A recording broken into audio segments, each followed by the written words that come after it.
Sit back and relax while I listen to Train Kickers podcast. I'm Dave, and along with my co-hosts Dan and Steve, we're going to take you all around the world of miniature wargaming. On tonight's episode, we're going to continue our series going through these deep dives for the different legions for Horus Heresy. In particular, tonight, going again in order, we're going to go to White Scars. Now, this week we weren't able to do so, but after this week, at least for the next while, as long as we can do so, we realize we have 18 legions to go through. It's going to take a while, so we're actually going to start trying to do 2 recordings each week for this. That way we can at least get this done in a little bit more timely manner. The anticipation was to do that this week, just things didn't align, but starting next week we're going to do that. The hope then is to be able to release an episode on Fridays as well as on Mondays. Well, now that we got through that bit of news, on to the show. Alright, and on tonight's episode, we are again continuing just the order of going through all these legions we have. We are now on to the 5th Legion, we're on to White Scars. Just as the other episodes, we're going to go through everything we can about them. We're going to skip Primarch, because we're going to do a breakdown later of the different Primarchs and have a big discussion about them. We're also, for the moment, skipping Rights of War. Half just because of the amount of time that this takes us to go through everything else, but also too, I mean, I personally have just started really using Rights of War and trying them in a way that I think is useful. So I think any discussion of that probably wouldn't be that well thought out until we played it. Not that we're necessarily playing every one of these legions, but at least given a chance to either play against them, to try more, and to maybe understand a little better. Mm-hmm. But just as before, we are going to start with Fluff, and I think Dan is taking the Fluff for this one. He likes these guys. Yeah, I do. So this is one of my favorite legions, next to Alpha Legion. So these are my top 2. I really can't choose between the 2. I actually don't know. And it's ironic because the 2 of them, Alpha Legion and White Scars, had a big tiff during the Heresy too, which I find funny. Yeah, no, they fought. But yeah, no, this is definitely, this was actually my first army back when I started Horus Heresy. So, also with Rights of War, I am going to mention theirs very lightly, only because That's fine. it's theirs is so, what's the word I'm looking for? Ingrained in how you. Well, anyway, I'll talk about that. So fluff wise, the White Scars are, every Space Marine Legion has that kind of like real world historical example essentially, and White Scars are essentially your Mongolians, your Huns, if you will. They have multiple names: the White Scars, the Horde of Jagatai, the Star Hunters. But again, first founding chapter from the Heresy. Essentially, the story goes that their Primarch, Jagati Khan, fell on the world of Chagorian, specifically on the steppes of Chagorian, not Steps, but Steppes. And essentially, he learned warfare from his father. Their type of warfare, very, very historical, is very much like the Mongolians, hit and run, very quick combat. Just, again, very, you choose the battle, and it's not really retreating, it's more of like a tactical withdrawal. He is a very, I'm not going to say prideful warrior, but the Legion itself is a very prideful kind of Legion. Not as much as the Emperor's children, but they definitely value the idea of combat, which is ironic because them and the Emperor's children always get into a fight with each other, spawning probably one of the most quoted memes in the Heresy, where Fulgrim essentially tells the Khan, he's bantering with Jagati Khan, and he tells Jagati Khan, "I've heard you've done strange things to your ships," implying that he makes his ships go faster, which he did. And Jagati Khan goes, "I heard you do strange things to your men." So he's and I think it was Mortarian. Someone's going to correct me in the comments, I'm pretty sure. I think it was even Mortarian goes, "I wonder who would win in a combat, between the two of you." And Khan goes, "I don't know, but I don't shout my accolades from the rooftops like you do." So he's, again, very, very singular, very alone, very savage, but very hit and run. During the Heresy, funny enough, he's one of the few legions that didn't actually know the Horus Heresy was actually going on, mostly because him and the 5th Legion were actually out in the Chondak system. I can't pronounce these names, some of them. He was out in the Chondak system fighting the Orcs. Eventually, Rogel Dorn kind of sends missives for him to join, telling him about Horus Heresy, treachery, and basically telling the White Scars to join with the Space Wolves and Leman Russ. Horus kind of predicts this. He sends the Alpha Legions to engage the Space Wolves, probably dawning one of the biggest fights the White Scars had. And he basically chooses to help the Imperium. He uses his speedy ships, which he does modify, to get to Terra, and he fights at Terra during the Horus Heresy. It's kind of funny because he gives 2 middle fingers to Dorn. Dorn essentially tells him what to do, or at least he attempts to tell him what to do and how to fight. And Jagati Khan essentially says, yeah, go fuck yourself. I'm going to do what I want.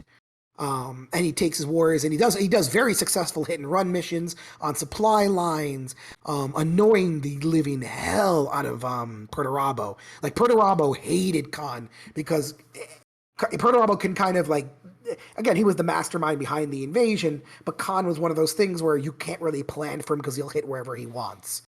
But yeah, the Legion is a hit and run Legion. It is a very fast hit and run Legion. And you hit and strike when you need to. That's kind of their fluff. Hopefully that did them well. Hopefully I made White Scars players proud with that. There was some differences I noticed in the book because I read it right before we started.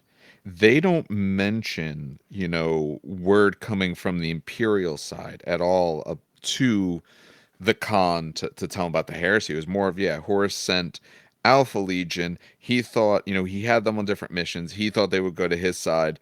And it was surprising to everyone, or at least surprising to him, that they didn't.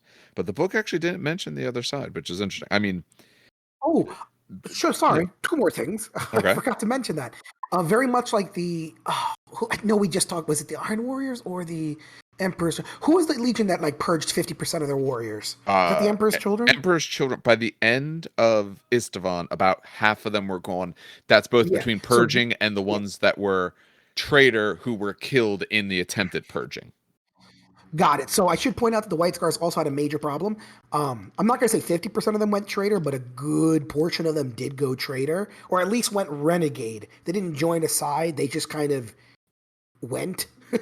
And Khan absolutely purged his ranks. When I say Khan is a very good, not metaphor. That's not the word I'm looking for. He's a good... representation of the Hun. Okay. Analog. Analog's probably the best word, yeah. Analog. He's a good analog towards Attila the Hun. It's essentially that he purged his legion. It was bad. And then the other thing I wanted to mention, though, if you really are curious about the White Scars versus the Council of Nicaea and all that, the Khan wasn't there. Mostly because the Khan didn't give a crap. Again, the Emperor could tell him what to do, and Khan would be like, I'm already on the edge of space. What are you going to do? Hunt me down? But because he was high friends with Mortarion, he was extreme friends with Magnus, many assume, and I would rightfully assume as well in their position, that he was very much for Psykers. Sanctioned, of course, but he was very much for Psykers, because he had his own Psykers known as the Stormseers. So because he was, again, friends with Mortarion. Oh no, wait, Mortarion. Sorry, not Mortarion. Mortarion hated Psykers. Yes. Which is ironic. The irony does not escape me. No, he was great friends with Magnus. So yeah, it's really, really cool. Again, one of my favorite legions. Probably biased because I started them. It is white. You do have to paint white. But no, their fluff is actually exceptionally, really, really, really cool. And in my opinion, a little spoiler, I think that their heresy rules really lend to that. They're one of the few legions that I think that are this is a very thought out legion. All right. Anyway. Yeah. Sorry, that's the fluff. White is easier to paint now with some of the things they've done. They have a lot of better paints out now. I haven't tested out any of the new either contrast or shades, but I know they have I forget what it's called, but they now have a shade that's essentially a white. I think it's Night Haunt white or something like that. Yeah, I was gonna say, and I've seen there's a guy at the store that did it. It wasn't Night Haunt white. It was apothecary. It was the contrast paint. Yes. Is it apothecary white? No. Is it that's the contrast? Okay. There is an I think apothecary white's one of the contrasts. Yes. There might be like a more gray than one, one. but yeah. Apothecary White sucks though. Oh, okay. Well, he used that, but he used it more in a way of like lining the crevices. So he didn't like the way I use contrast is I zenithal and then I paint the contrast over the zenithal to give it the idea of highlighting. He used it as a I don't want to call it a line highlight because that's not what it's called. Pin wash. inking. Pin Wash. wash. Thank you. Jesus Christ.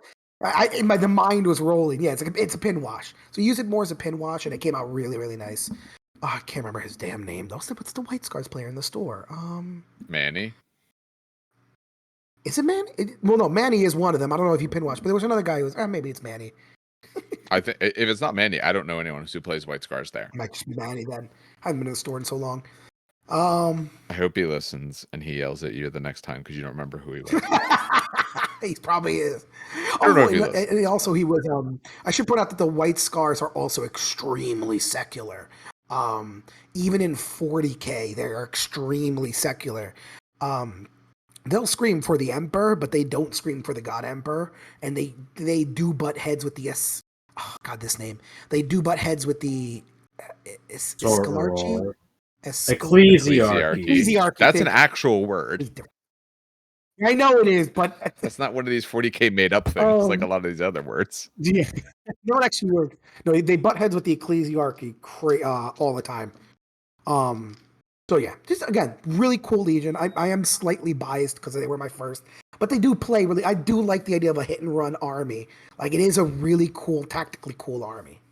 Anyway, that's the fluff. All right, trait. Steve, do you want the trait or want me to do it? Yeah, I'll cover the trait real fast. So the White Scars Legion trait is extremely straightforward, but the spill out from the effect is pretty noticeable. So their trait is called Swift of Action. All models with a special rule add 1 to the moving characteristic, and when called upon to make a roll to determine which player may take the first turn, or to seize the initiative, they may roll 2 dice and discard the lowest. So basically, they seize the initiative and they move a little bit faster. Remember, plus 1 inch does work. What's the breakdown on movement? When you hit 8, 9, it's a +1 to charge. Okay, so it's 8 and 9. And a typical Marine is 7. Yes. Yep. So now all of your basic Marines get a +1 on their charges. Yep. Your Cataphracti can now walk at a regular Marine speed. And yes. I can't remember off the top of my head if it pushes their jump packs and bikes to hit the next tier. Give me a second. Give me 5 whole minutes. Minutes. I'm not waiting 5 minutes. So it would so it would not help their jump pack because jump pack says to set your move to a value. Oh, okay. Jetpack adds 6 inches to your movement, so it should help with jetpacks, but not jump packs. And how about bikes? No, it helps jump packs. Wait, did you say? Hold on, did you say it doesn't help jump packs? No, because jump packs set your move characteristic to 12. Yeah, and then you add +1 to the move characteristic. It sets your move characteristic. I don't think you get to override that. All models will add +1 to their movement characteristic. Yeah, but a jump pack will. So look at jump pack. No, I'm looking at it. It sets the movement characteristic to the value of 12. Okay, so I don't. So it's a timing issue. Then the general rule is that your sets are the last thing that happens. Yes. Okay. Yeah. Okay, in the game, you set things last. So okay, just wanted to make sure because No. It won't help there, but it will help on a jetpack because jetpack says when you activate them, add 6 inches to your movement. It's not setting your movement for you. For a bike, I thought a bike set movement as well. Dan, are you able to look at bikes? Or do I gotta go get out my book, which is literally right next to me? Why am I? Again, I'm looking at the book and I have the damn Excel sheet right here. You could do that instead. Every single time I do this, I'm assuming the special rule is called bike. I have no idea. Well, no, the units just have a high move. Unit types. There we are. Infantry, cavalry. Psychers. Be under cavalry. Corrupt. They're cavalry. A cavalry. Yes. Cavalry are bikes. They don't actually have like horse cavalry in this. Move 3d6. Don't rule it out. No, yeah. So it's just a move characteristic, David. It doesn't actually set anything. Okay. It just so tells there them you would get it. Yeah. Yeah. Okay. So in most No, cases, you have it. I mean, the yeah. And the extra. spill out's Go ahead. really nice. No, I was gonna say the spill out's really nice because dreadnoughts get it, tanks get it. Yeah, it affects a lot more than you think. Okay, It sounds, so yeah. for a page reference in the main rulebook, page 147, under models and units, there's a category for multiple modifiers. It says that characteristics supersede any other modifier. The exception would be the Emperor's Children thing because it says it overrides It the specifically. sets. Okay, good. All right, no, Yeah. I'm glad you found it. Okay, good. Okay. I mean, to me, it feels like one of the biggest things is that +1 inch also helps you so much on your charge. You're getting Yes. 1 more inch, so I'm getting 1 more inch on my charge, so my charges are actually 2 inches closer. And you're already a fast I army, agree. so you're probably looking at good close combat options. Because otherwise, your abilities don't help you unless you're trying to get into combat. Or at least if that's not something you're considering to do. But I agree. It's a good rule, and it's like it's it's one of those rules where it sounds stupid and simple. Oh, it's only an inch, but what makes me laugh is that like it's like it was a sex it joke. It's literally did only an make you inch, but laugh. it's a lot. Yeah, I know. That's in my head. I'm like, I promise not to freaking laugh, but I laughed anyway. God damn it. No, it's a really good rule. It's essentially a very good rule. Any miniature game to me, what they really boil down to is movement. There are other things. Obviously, you're gonna have to roll dice, but I can't control my dice. How well my dice roll or how well your dice roll is, up to pure random chance. What I can control is where I move, where I position, the way in which I try to prepare myself. So if you are now able to move a bit further and potentially charge further, because remember, there is other bonuses beyond the +1 if you start getting things like moving 10 and things like that. That little extra bit helps you control what is honestly, to me, out of all war games, the most important phase always is anything with movement. No, I agree. It's good. All right. All right. That was a brief conversation on that, but not too much can be said about something that's just overall just good. Yeah. No, it's easy, simple, but it's easy, simple, but great. And you're not going to forget it.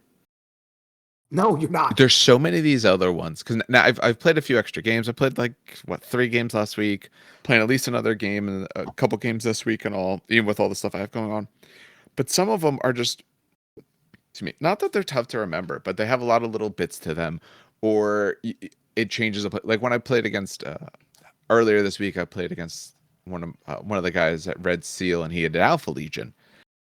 And their ability, their idea of it counts as 2 extra inches, essentially, their distance from you is very nice. But you have to constantly be thinking about that. And if that's your Legion you're playing, I think you constantly have to remind your opponent about that. Because I'm sure there are Yes. shots I did where I didn't remember that. Because why would I be? I'm not naturally thinking my distances are wrong. I'm just like, okay, here's my distance. And Not to make you even more Mhm. upset, Dave, but remember they also have shroud bombs, which make it a further 6 inches Yes, on top he of that. didn't use any shroud bombs. He didn't. Wasn't Oh, a okay, thing. okay. Yeah. I was gonna say, No. like on top of that, Yes, but even that, especially with things like, because at first I thought it was on shooting, I didn't realize it's also on like charges. Essentially, anytime you measure and to that. reactions, yeah, Yeah. and reactions and Yes, everything. there's a lot of those little things that just didn't think about. I didn't remember because I've never played against them. They're not my main Legion, and this was his first game just trying it out. So I'm sure he forgot to talk about that as well. So this one is at least a nice and easy, and it's purely under your control. Just everything just +1. There you go. Just do everything as +1. Yep. But all right, I'll go through the advanced reaction here then. Oh yes. So has the standard requirements that you have to look at a unit entirely made up of white scars. Um, it talks about the way advanced reactions work. So it's called Chasing the Wind. The advanced reaction may be made once per battle during the opponent player's movement phase when an enemy unit ends a move with any of its models within 12 inches of a model and friendly unit under the active player's control with the white scar special rule. So it's like the normal movement reaction so far, except this one does not require line of sight. The main reactions in the movement phase, the core 2 reactions, get closer, get further away, do require line of sight. This one doesn't say that. Once the enemy model triggers this reaction is completely resolved, All friendly units composed entirely of models that are White Scar, special rule, within 12 inches of that enemy unit's final position may immediately make a normal move. Such units may choose to activate jump packs to increase their movement, but may not run. This move is subject to all normal penalties for difficult terrain, dangerous. If you're pinned or locked in combat, or if you're not allowed to move, then you can't do anything now. So it doesn't let you move if you wouldn't have been able to. But they make a normal move. And that's the thing. It's not an initiative. It's a normal move. So if you are within 12... So an enemy gets within 12 inches of one of your units. You decide to activate this. Every one of your units that's within 12 of that enemy, wherever they end, gets to make a move. You can even, like I said, you can even use your jump pack so you can get like 12 inches away. Can't run. And you do take the penalties because normally your move reaction doesn't suffer difficult terrain because it's this set number. This gives you a full move. Your full move at +1. This has to be annoying if you are an assault army, I would think, because you're rolling up the board with your big, strong assault force. You got close enough to these guys, and then they literally can walk away on average 8 inches. Yeah. And it's so this is where I was going to mention the right of war. Yes. And we're going to right to war. There is specifically a right of war known as the Jagoran Brotherhood that changed very, very much from the other edition. But essentially, it boils down to very simple things. You cannot take heavy support unless it's a flyer, and everything must be in a transport. Those are your limitations. But essentially, it makes all the Sky Hunt, because the reason I want to mention it also doesn't include any of the special units. It's actually just normal units that it changes. Okay. Any Sky Hunter squadrons, any Outrider squadrons, so those are your bikes, are now troop choices and also line. And on top of that, Sky Hunter squadrons and Outrider squadrons can be selected as elite choices as well. And they also get line, but they don't get line if they're in the elite. So you can put them in troop as line, elite, not line, and you also get outflank. The entire army with infantry gets outflank. The reason I wanted to mention that right of war is because that pairs so ridiculously well with this goddamn advanced reaction. Because sure, moving 8 with a Space Marine is fine, but now imagine if you have those, Shamshir jet bikes, or you have an entire unit of your entire army is Outrider bikes, right? You're moving, what is it, bike 12 inches? Depends. I think it's 14. Oh, Jesus Christ. I'm actually opening up the unit profiles right now.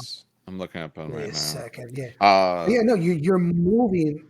Here we are, Legion. Yeah, 14. So the Sky Hunters are moving 16. The Outriders are moving 14. 15, because you get the +1. You get +1. Sorry, 15 and 17. Apologize.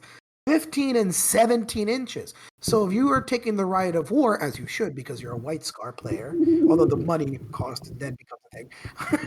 But if you take that right of war, all of a sudden, you're moving 15 inches away. Yeah, you're gone.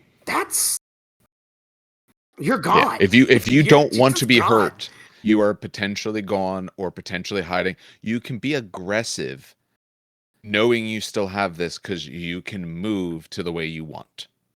And this is why I like the army so much. That advance, I know it's once per game, but it's just so fluffy and cool to have you come into this trap and then they flee and then come back. That's so awesome in my opinion as a kind of way in the battlefield for it to look like. And just super powerful. It's just really good. Whenever we are done with all these legions, we're not going to take. There's no way we're taking 18 weeks. At some point, we're going to have to record them more than once because I don't want the next 3 months to be this. But whenever we're done, we are definitely going to tier these things and order them. And I think this one's going to probably end up being near the top just because of what it can allow you to do.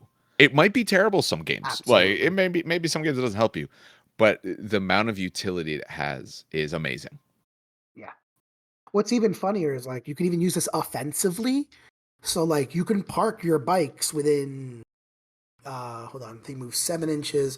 You can park your bikes within 5 inches of a Space Marine squad, right? They can't get out of that 12-inch line at all because they only move 7.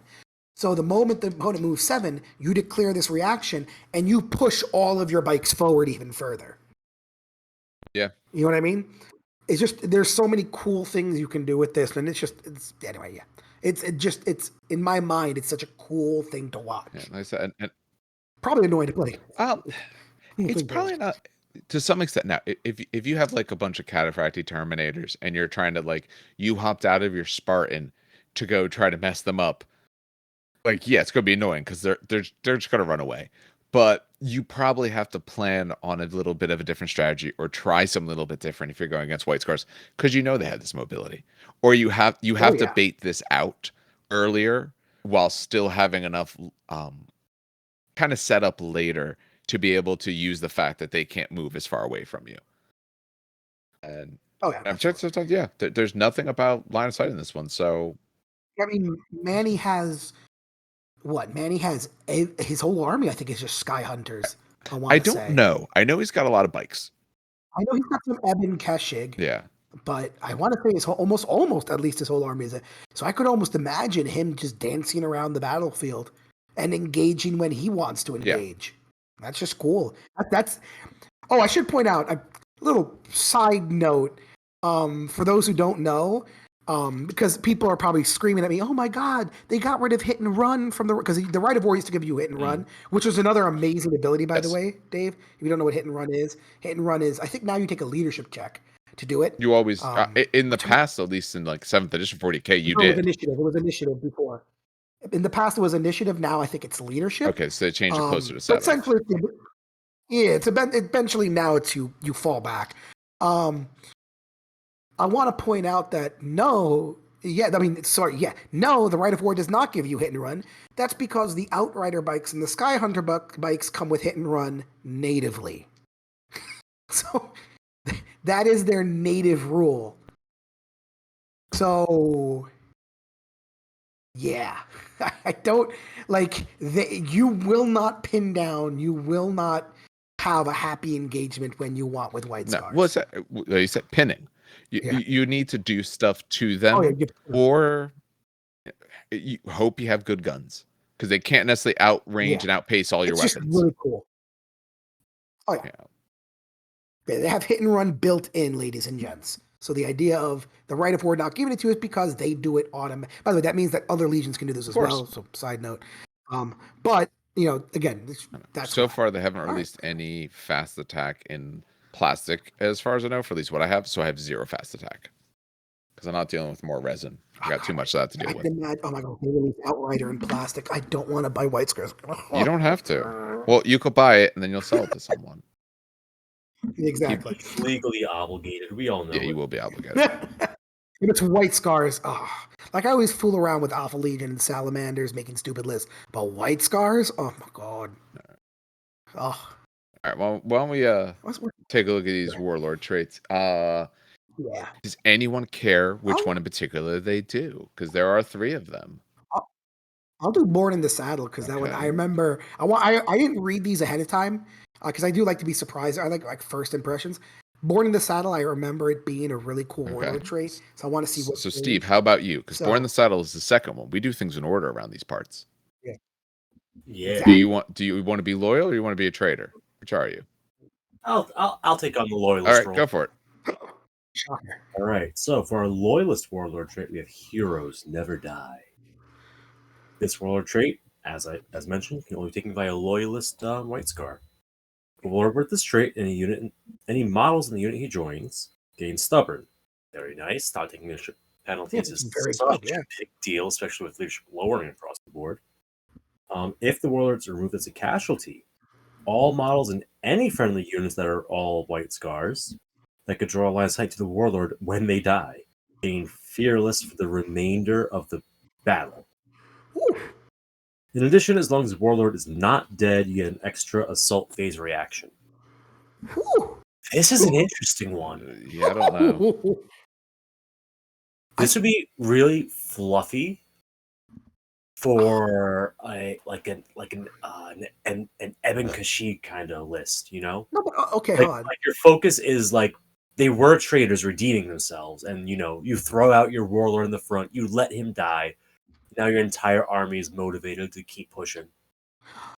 Why are you not sure about this one, So Dave? Because I like this one. Because I want to hear why. I know why. It's because he has to lose to get the full perks. Well, and you lose a perk when you die. So you get the stubborn is fine. I have no problem with the stubborn. That's a good rule in general. I'm not super sold on stubborn in your warlord unit, just because your warlord probably has a leadership 10. He's probably pretty set, but it's not bad, that part. My problem is you have two abilities beyond that in this, and you can never have both. Either your guy is alive and I'm getting an extra reaction in the assault phase, which is huge. Or if he dies, okay, now people who can see them become fearless, which part of that depends on your board. If your board is set up in a certain ways, you might have that, or maybe I don't think you want to play around to get that. Maybe you do. Like, how hard do you make sure everyone in your army can see where your warlord is? Okay, you gain fearless, which is great, but now I'm also lower on reactions. Both parts are good, but you can't have both parts. And that's the part that I kind of don't like about it. If you're alive, essentially all gives you a stubborn.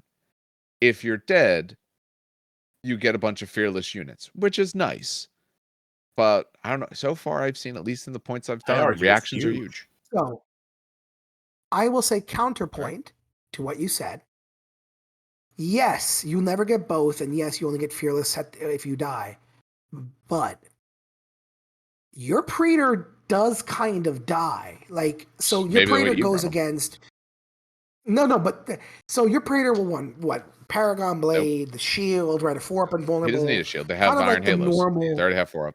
Or you know what I mean? But maybe Salamander has a 3-up invul because he takes the shield. What I'm trying to make is you run them usually the same kind of general mentality, essentially. Which also means, because Warlord, your praetor's not Eternal Warrior, if he gets smacked in the face by, unless you're Salamanders, if he gets smacked in the face by a Strength 8 weapon, he's going to die if you fail the 4-up on a challenge, right? This happened to Karn during our game, where Karn charged a unit of Terminators, still wiped out how many did he wipe out? 5? No. Honestly, no. He didn't make his points back. He killed 2. Yes. No. He did not kill many. Okay. Maybe 3 max. But no, he actually, it didn't, unfortunately, really didn't do that much. And then Karn got crushed. Yeah, but that'll say then the Power Fist come in and kill him. So that's what I'm thinking with a Praetor. So if your Praetor is going to go against, let's say, Terminators, he's against a challenge, let's say you whiff it, right, with your Paragon Blade. And then the one sergeant with a Power Fist smushes you. That sucks. That's a feel-bad moment. But your backup is that now whoever sees this guy is fearless. So, Praetors won't always die, don't get me wrong. Or your Warlord might not always die. But I think it's one of those things where it's sure, you don't get both rules, but if he dies, that's still an upside. Because what happens when every other Warlord in so far the Legion we talked about dies? Nothing. He dies. You lose everything. Whereas in this one, you at least gain fearless in people who see him. That's my reasoning. Again, I don't disagree that it can't be useful. But I don't know. So far in all my games, I don't think I've lost my Warlord. Because if that's the case, if I'm in that position, I'm not going to be putting him in the challenge. It'll be the sergeant in the challenge. To me, there's some ways to mitigate that. Again, it's not bad. I haven't seen these other ones. My hope is some of the other ones are maybe a little bit nicer. I'm hoping Born in the Saddle is. I'm hoping Born in the Saddle. Compared to the base rulebook ones, because your options are these or base rulebook. Yeah, I think I would take this over some of the base rulebooks for this army. Because, one, okay, gives me pinning. I'm not too concerned with that. Some of the other options. But I'm not entirely sold on it because I don't like the fact that to get one thing good, I have to give up the other thing. Yeah. No, I agree. It's just I like the fact that there's at least okay, he died, but at least you get something out of it. Whereas every other Warlord trait we talked about is he dies. But yeah. All right. So take us through this. I like this one. I like this one because it frees up your close combat killing monster to go and try to do his thing without the fear of what if I lose him, then I lose everything, because now you have something else to make up for it. Because either way, either you fight that challenge and you win and your guy's a badass, or you die horribly, but it's okay because now your entire army has Fearless, which is one of the strongest things in the fucking game. Not falling back means you're now immune to pinning. It means you're now immune to fear. You're immune to all kinds of little things. Morale checks. Morale dropping across the board. Fearless is huge. Hmm. I love this. Yeah, immune to pinning. Yeah, no, that. What about the saddle? Board in the saddle? Or board into the saddle? All right. So without reading it, last time Board in the Saddle in 1.0 was basically you were allowed to ignore difficult and dangerous terrain, which might be too strong this edition because dangerous terrain is now an auto wound. So let's see what this does. This Warlord and all models in the same army with the Legion Astartes White Scar special rule and the cavalry unit type ignore all the effects of difficult terrain. Keep reading. And also gain a 4+ invulnerable save against all wounds inflicted by failed dangerous terrain tests they are allowed to make. And in addition, they get an additional reaction in the movement phase as long as you've not been killed. Oh. That's a great army-wide buff. Nope, I like it. Nope, sorry. Heroes that never die can go die. This is better. If you're taking cavalry unit, I mean, you don't have to play cavalry style units. You don't have to play a bunch of bikes to do White Scars. But if you're not bringing a bunch of bikes, what are you doing? And if you're bringing the bikes, so far this is the one to do. Yeah. Yeah, if you're bringing bikes or you're bringing the Sky Hunters, this is your Warlord trait. First of all, ignoring difficult terrain. Although Sky Hunters ignore difficult terrain anyway because they're flying. Not flying, they're anti-grav, I think is what they're called. But the bikes ignoring difficult terrain, excellent. That's -2 inches you can ignore. Perfect. But also getting a 4+ invulnerable save. So for those who don't know, dangerous terrain is now basically, correct me if I'm wrong, Steve, on this one, but I know it's an automatic wound. You don't get an armor save. You don't get an invulnerable save. So you roll a die, you roll a 1, you take a wound with no armor saves or damage mitigation. You're allowed in. Only take it's the only thing you're allowed. Oh, you're allowed invul. So I was going to say, bikes normally don't have invuls. So let's say you're taking bikes, they're 1 wound, someone hits you with, I don't know, stupid missile. Graviton. Graviton or... Graviton makes dangerous terrain. Yeah. So, and then that's going to suck for your bikes. Because I think cavalry fail on 1 and 2, by the way. Correct me if I'm wrong on this one. Hold on. Questions like that. Excel sheet go. Excel sheet go. Give me a second. Cannot be slowed down by anyone charging. No, okay. No. Not that I think. You're thinking of Fantasy Battle 8. Yeah. I have no recollection of such a rule. No, but having a 4+ invulnerable save will save those 1 wound bikes. I absolutely. Well, yeah. Or even just, it'll 50% of the time works every time. They have 2 wounds. Yeah. That's going to be my new motto when I play Custodes with their 4 pinballs. 50% of the time, it works every time. Yeah. No, this is good. And the movement phase is the extra reaction in the movement phase is also really, really good because that's how kind of White Scars want to play, in my opinion. That's where you want your reactions overall for this army, I think. And ignoring the 4+ invul and dangerous is very nice for when it will happen. But it might not happen very, very much at all for you. Like, it depends on what your opponent brings and how you guys call terrain. But it may not happen at all. But difficult will. Because you're going to be playing with some ruins or some other terrain pieces where most of that's probably going to be difficult. Almost all of it is. Or at least, for good terrain, it's going to be. So now you get all this movement stuff, and at least you're not slowed down. No, and for charging as well, because then you ignore it for there too. So you're and if you're ignoring it, then you're also not striking at initiative 1. It doesn't matter if you have grenades or not. Most of the stuff might have it, but I don't have it in front of me. As a side note, I do like the fact that this is kind of a balance change as well. White Scars used to have this kind of naturally, again, as part of the Rite of War. Now it's a Warlord trait, so you have to use a Warlord trait for this. So I do like that. That's at least a balance. Yeah, you got to sacrifice something to get it. Yeah. All right, let's take a look at So the last one, Warlord trait that favors the Forgotten Sons, is a traitor only, and as it says underneath, you have to be selected mod with the traitor allegiance. If an army whose warlord has this trait includes an allied detachment with the Legion of Astartes Sons of Horus special rule, the warlord in any unit he joins automatically pass any morale checks or pinning checks that they're called upon to make without any dice being rolled, as long as at least one friendly unit with the Legion of Astartes Sons of Horus special rule can draw line of sight to the warlord or his unit. In addition, the warlord in any unit he has joined may make the death dealer's reaction. It's an advanced reaction and Liber Hereticus without expending a point from the controlling player's reaction allotment and counting all models in the unit that have the Legion of Astartes White Scar special rule as though they had the Sons of Horus special rule, although they don't gain any other benefits from the special rule. That advanced reaction may still only be used once per battle. Death Dealers is So they get the both advanced reaction for Sons of Horus. I'm looking at it now. Yes, sir. I'm looking at it right now. So they get the White Scars one and the Sons of Horus one. Yes. Did I read that the correctly? way I read it, yeah. So I'll read it to you right now.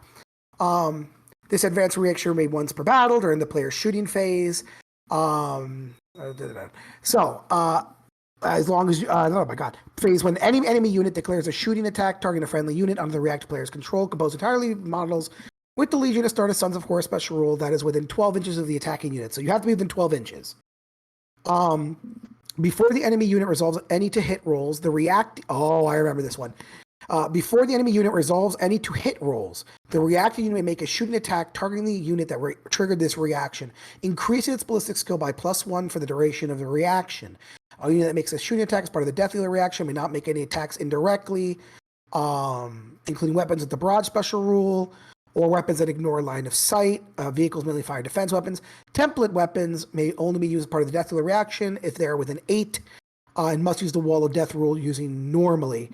And yeah, you actually remove the casualties before they shoot. So basically, you shoot them before they shoot you, if within 12 inches. But they do still get to shoot back. Yeah, they'd still get to shoot, but I mean, like, you shoot with less people if you killed anyone, is the nice part. So, No. They don't lose models before they shoot. It says that right there. Models removed may still attack. No. May still attack. I'm sorry. I kept reading as may not. Sorry. Yes. So, yeah, if they're removed, they may still attack. Apologies. Yep. Yeah, it's like, I think you missed the last 5 words there. But I kept reading as may not attack. So I was like, not may still attack. This reaction and the other reaction, since we got to talk about it now, is that this one happens when the target is declared, not after you roll your own saves like the default shooting phase ones. Big thing to note. I mean, but having access to 2 advanced reactions, that's two Legion reactions in a game is fucking massive. It does force you to take the first part, at least, if you want to use the first part where your warlord's unit's going to pass morale and pinning tests, then you have to have an allied detachment of Sons of Horus. Because as long as a Sons of Horus model can see your warlord's unit, you're good on all morales and pinning.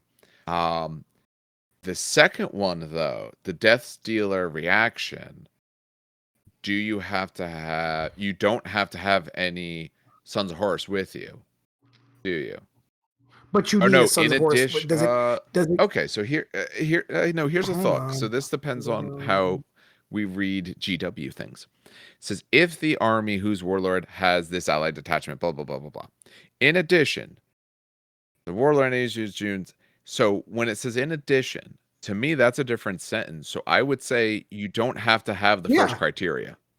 You do not. But I was even going further because Death Dealer says it can only be done with Sons of Horus. This says in here units. you count yourself as Sons of Horus for that moment. Exactly. You can't do it.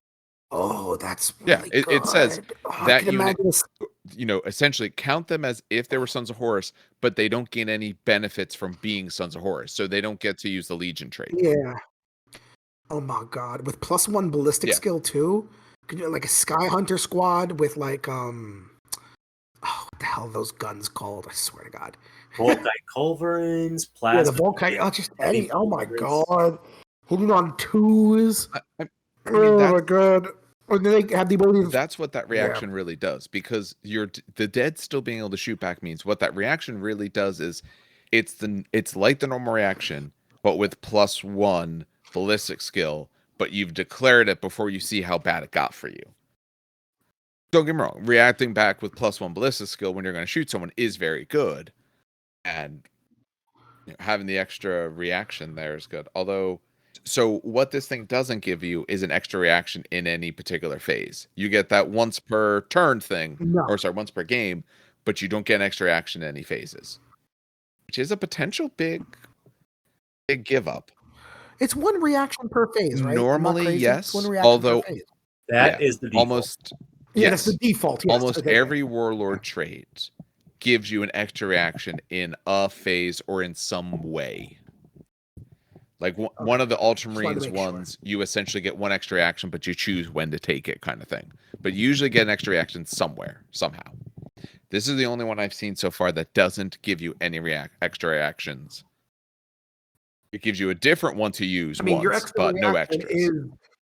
Yeah, I was gonna say the extra reaction is the super powerful. True, but it's once per game, and that is your shooting phase reaction. You don't have any extras. Exactly. Oh no. Sorry, like that one time you use it. My apologies, Venus. You may use it without expending a point for the controlling player's reaction allotment. So. Okay, so you could still do that and Overwatch. Okay. Well, shooting phase, but not Overwatch. You could shoot back with a different unit in another case. Yeah, so exactly. Once per game, you have one extra reaction in the shooting phase. My apologies on that, but you don't get one each sort of phase. Still like it. I still like it because you could also take, since it's the Sons of Horus allied, you could take their Justarian. Like, take the heavy hammer of the Justarians with the quickness of the White Scars. That's pretty neat. That's pretty neat. I mean, to me, I don't think you take this unless you want to have them as an ally, because like then it fits pure fluff and everything like that. But if they're the ally you think you want, fits really well. Yeah, no, I like this. Yeah. Born in the Saddle's still better. Yeah, but well, again, Born in the Saddle depends on the army composition. Because if you have no cavalry units in your White Scar, let's say you do mostly infantry and rhinos, this doesn't affect you. Like Born in the Saddle does nothing for you. Are you familiar with the it's usually a philosophical argument. They put forth an idea like, you could say for a person like, but if you get certain things replaced, or take your car, if you replace the engine in your car and your frame and all this stuff over time, if you keep doing replacements, do you have the same sort of car kind of thing? To me, it's like when I look at Born in the Saddle, and then you talk about you're going to have a White Scars army and you don't have any bikes or anything like that. Are you playing White Scars then? Like, are you actually doing that? I understand you are legally allowed to do it, but to me, it seems weird. Like, if you're taking them as an army, either one, you like painting white, which I actually do like, so I can understand that. No, actually, I do like painting white. I have no problem painting white. Yeah, it's never bothered me. But if you're taking this army, unless it's because you like painting white and like reds, then you probably are taking it because you like the idea of running a bunch of bikes, or at least having some bikes. So I don't know. To me, that would be weird not to have a bike. If people don't, say so. I'm curious if we have any White Scar. I'm obviously going to join their Facebook group because I send it out. I would be surprised someone has an artillery White Scar army. Is like angrily typing away at the YouTube comments. They might not be angry, but I'm curious if that's the case. I would love to see the reasons. I am so down for artillery company White Scars. Yeah, Steve, go away. Well, not quite yet. All right, are we ready for the Armory, boys? Yes. Oh, the Armory. So cool. I love that. Talk about their jet bike. Oh man, everything. All right, their jet bike is a special, unique snowflake. A jet bike. It does come in white. So. Any model with both Legion. It does come in white. Any model with both Legion of Stardust White Scar and independent character special rule, but not unique subtype. So you can't put this on your named characters, obviously. May exchange a Legion Scimitar bike for a Legion Shamshir jet bike for no additional point cost. A Shamshir jet bike has one Scatterbolt launcher, which I'll talk about Scatterbolt as well since it's linked. In addition, a model with the Legion Shamshir jet bike that chooses to run gets the Shrouded 5-up special rule until the controlling player's next turn. A model with this infantry unit subtypes that gets the Shamshir jet bike changes its unit type to cavalry anti-grav, keeping any other unit subtypes that it previously had. Changes movement characteristic to 15. Yeah, 15. Is that a star there? Oh, there's a star. Oh, yeah. Okay. To 15. Yeah. And any addition, the stars basically, it also gets the additional movement guaranteed by white scars. Is included. So that's why it says 15, not 14, essentially. It's 14 plus 1. It's 14 plus 1, I should say, yeah. It gains the firing protocols 2, so it can fire 2 weapons, Hammer of Wrath 1, and improves its armor save to 2+, if it was worse. And the Scatterbolt launcher, the weapon that it has, this is the same thing that the Golden Keshig have. I should put out the Golden Keshig have all armed with Shamshir jet bikes. It's a Scatterbolt launcher. It is a template weapon, so it's a template. It's an 8 inches template. Right, it's the flamer template. So it's about 8 inches template. Strength 5, AP 4, Assault 1, Shred, and Pinning. That's actually pretty good, especially with the fact that Shred. So you're going to get a good chance of getting wounds in. Oh yeah. So funny enough, that weapon hasn't changed from the last edition. It used to be Blast, not Template. But when I saw people run it, it still did its work. Like, you just put out, when you position yourself correctly, and now with the White Scar's advanced reaction, of course, and all that, you can just put out some really nice, good amount of wounds with this weapon. And possibly pin, which would be awesome. You are our historian, Dan. Do you know what a Shamshir is? Yes. No, because I don't. So there's a reason why. I don't focus on Chinese history, or at least I shouldn't say. Oh, it's not Chinese. I should say it's. I think yes. Persian. It's Shamshir. It's either Persian or it's probably Middle Eastern. It is Persian. If I'm not mistaken, I'm going to take a guess. It's probably a sword. It's only because I know that Shamshir is, I think, the reason I know this is because I had a Middle Eastern, I had a Iranian student in class. Shamshir, I think, is the word for sword and is close to the talwar. And the talwar I have as a weapon. I bring that into school. I don't bring an actual sword to school. People are going to start screaming.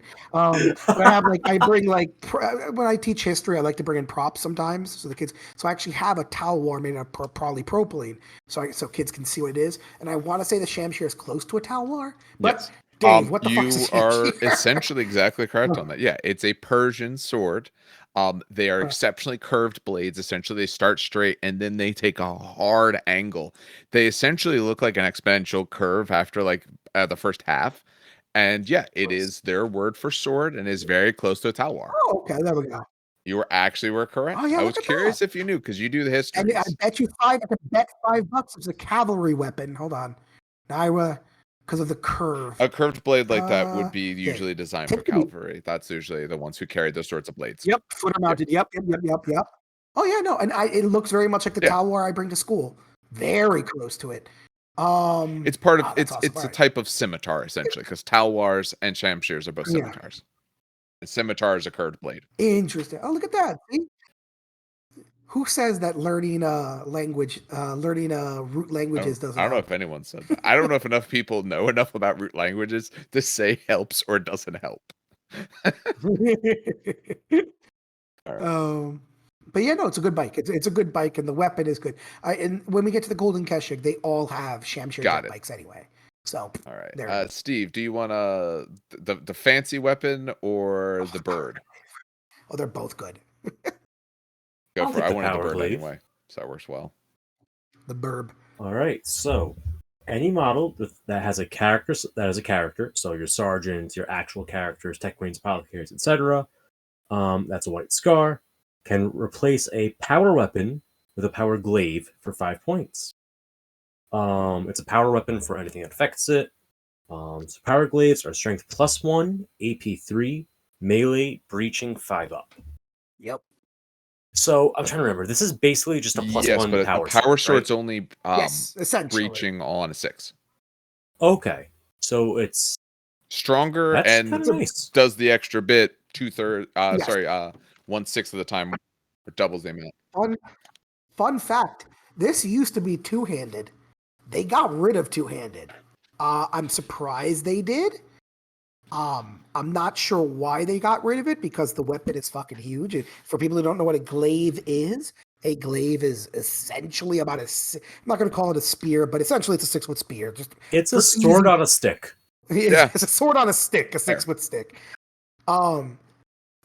It used to be two-handed, which made it more balanced in 1.0 because it was rending essentially, so rending 6 up, AP 3 1. But now it's breaching 5 up, and you can get the extra attack for having a pistol because it's not a specialized weapon. Me. I know a power sword is only on a 6, but is it breaching or rending? I got you. Don't worry. Hold on. CC weapons. Power sword. Okay, so it's rending instead of breach. Okay, that's rends on a 6. This one breaches on a 5. Breaching on a 5 is definitely better than rending on a 6. Not even this number wise. It's just better because if you're base strength, the rending, I'm not going to be hurting a vehicle when I'm strength 4 most likely. I have a little bit better odds, but I'd rather this. I'd rather just get the AP2 much more often. You know what's funny? This is basically a charnable saber. This is a better charnable saber. Yeah, that's what I was. Well, no, because the charnable also has duelist edge, which gives you the bonus. But this is it replaces duelist edge with +1 strength, which in my opinion is and the AP because the charnables have no AP base. You know what's really weird? I'm looking at this page. Do they not have the power lance, or is that the power? Is the power lance under the special unit? Let me. A power lance is now generic. No. But like, their special one. It's part of the unit. It's part of the unit. Hold on. Okay. I just realized like it wasn't there, and I'm like, wait a minute. But no, this is a great weapon. This is an amazing weapon in my opinion. For +5 points, I'm not going to say it's auto take, but if you were going to do a power sword, I think for 5 points you upgrade to this. If you had a strong reason to take one of the other options, then I think it's a much tougher choice. It is a better sword. Yeah, okay, it doesn't rend on the 6, but I'm not throwing my tax squad with my one guy with a sword at your vehicle and hoping like I get something through. So I don't care so much about the rending part, but I'm generally going to do better with it, and it makes me stronger. If you really wanted the axe, maybe have a good reason. Although, breaching on a 5-up means you're not always AP2, but you are going to be AP2 more often. Mauls, I don't know. And remember, you get the extra attack. You get the extra attack because it's not a specialist weapon. So your sergeant's hitting with what, 3 attacks? Assuming he has a bolt pistol. They get 2 attacks. Yeah, so he gets 2 attacks normally. Is it 2 attacks base for a sergeant, or is it 1 2 base? Yeah, so that's 3 attacks normally, not on the charge. 4 attacks on the charge. It is, yeah. I would always swap this out for a sword. The other ones, like I said, you got to think about if there's a reason why you took it. But the +1 strength really makes it attractive. I mean, on my characters now, when I have the option, if I take a power sword, I take the Carbonite Warblade because it's a +1 strength power sword. I don't even get the extra AP2 range. But the +1 strength makes a big difference because not going 4s and then another 4, going 4s to 3s means you have a much better chance of killing what you want. At least it feels that way. Yep. All right, I'm going to talk about this bird. Okay, we got Cyberhawk. If you have to have both the White Scars and Independent Character Special rule that also does not have the unique subtype, they can take a Cyberhawk for 10 points.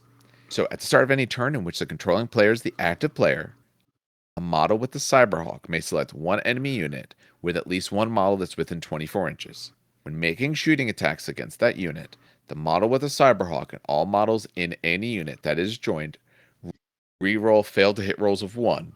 And when declaring a charge targeting the chosen enemy unit, the model with the Cyberhawk and any unit is joined, get +1 to their charge roll. So you reroll 1s when shooting. Yeah, sorry, just when shooting. And then you get +1 to your charge range. If you're wanting, honestly, either way, because you get a good benefit in shooting, you get a really good benefit also in charging. Yeah, your Warlord's a Praetor. He's got a bird now. Give him a bird.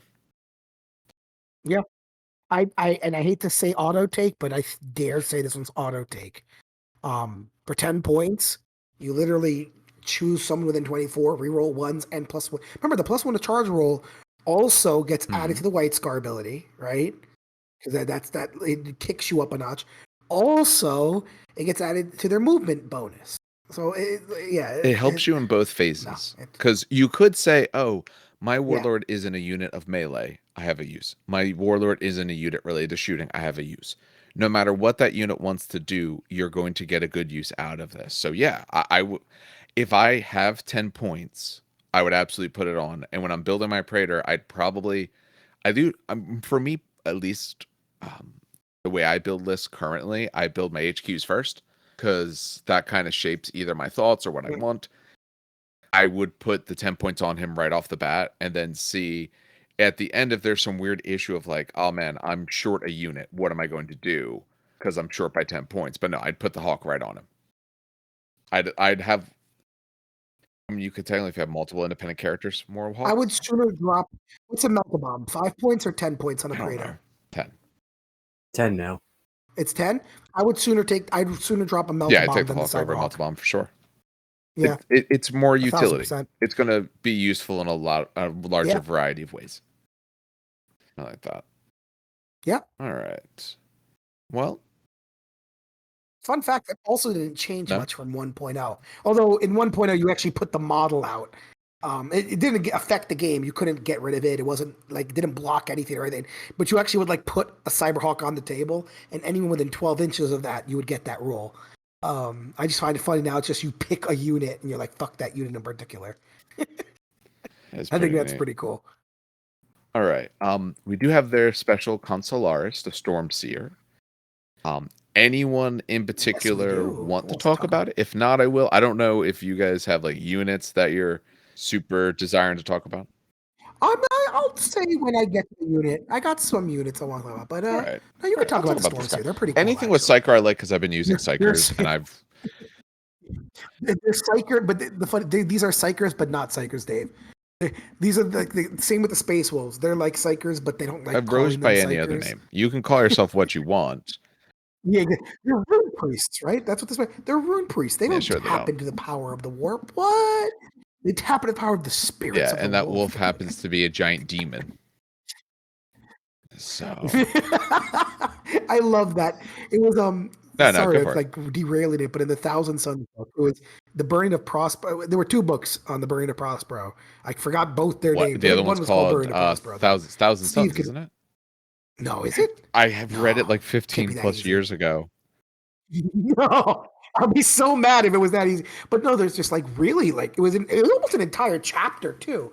And every now and then you get these really cool pieces of writing. But it was an entire chapter of like a discussion, over tea, I think, or rum or something. But it was a discussion over like Thousand Suns trapping into the warp versus Rune Priest tapping into, and basically they're discussing the nuances and the differences. And I thought it was just a really cool conversation. Are you speaking of like the first Legion book in the Horus Heresy novel series that the Thousand Suns were primarily on? Like that one where you meet Ahriman and all that, because that book is called A Thousand Suns. No. It's okay. You talk about the Stormseer. I'll interject. Go find your book. All right, so this is Consularis upgrade. Stormseer. He's 45 points extra. A Centurion, Tartarus Centurion, or Cataphracti Centurion. So any of essentially the Centurions, they have to be White Scars, of course. They can be upgraded to a Stormseer Consularis instead of any of the others, gaining these benefits. So they gain the Psyker subtype for Dan saying they weren't Psykers. First thing he's saying, Psyker subtype. And they select from one of the following psychic disciplines. So the Storm's Fury, that's their special one. We'll get to that in a second. They can take Divination, Telepathy, or Thaumaturgy. So there's some they can't do. Can't take Biomance and all that, but they have a few good options there. They cannot select any other discipline. And they get Adamantian Will 4-up special rule. War Gear.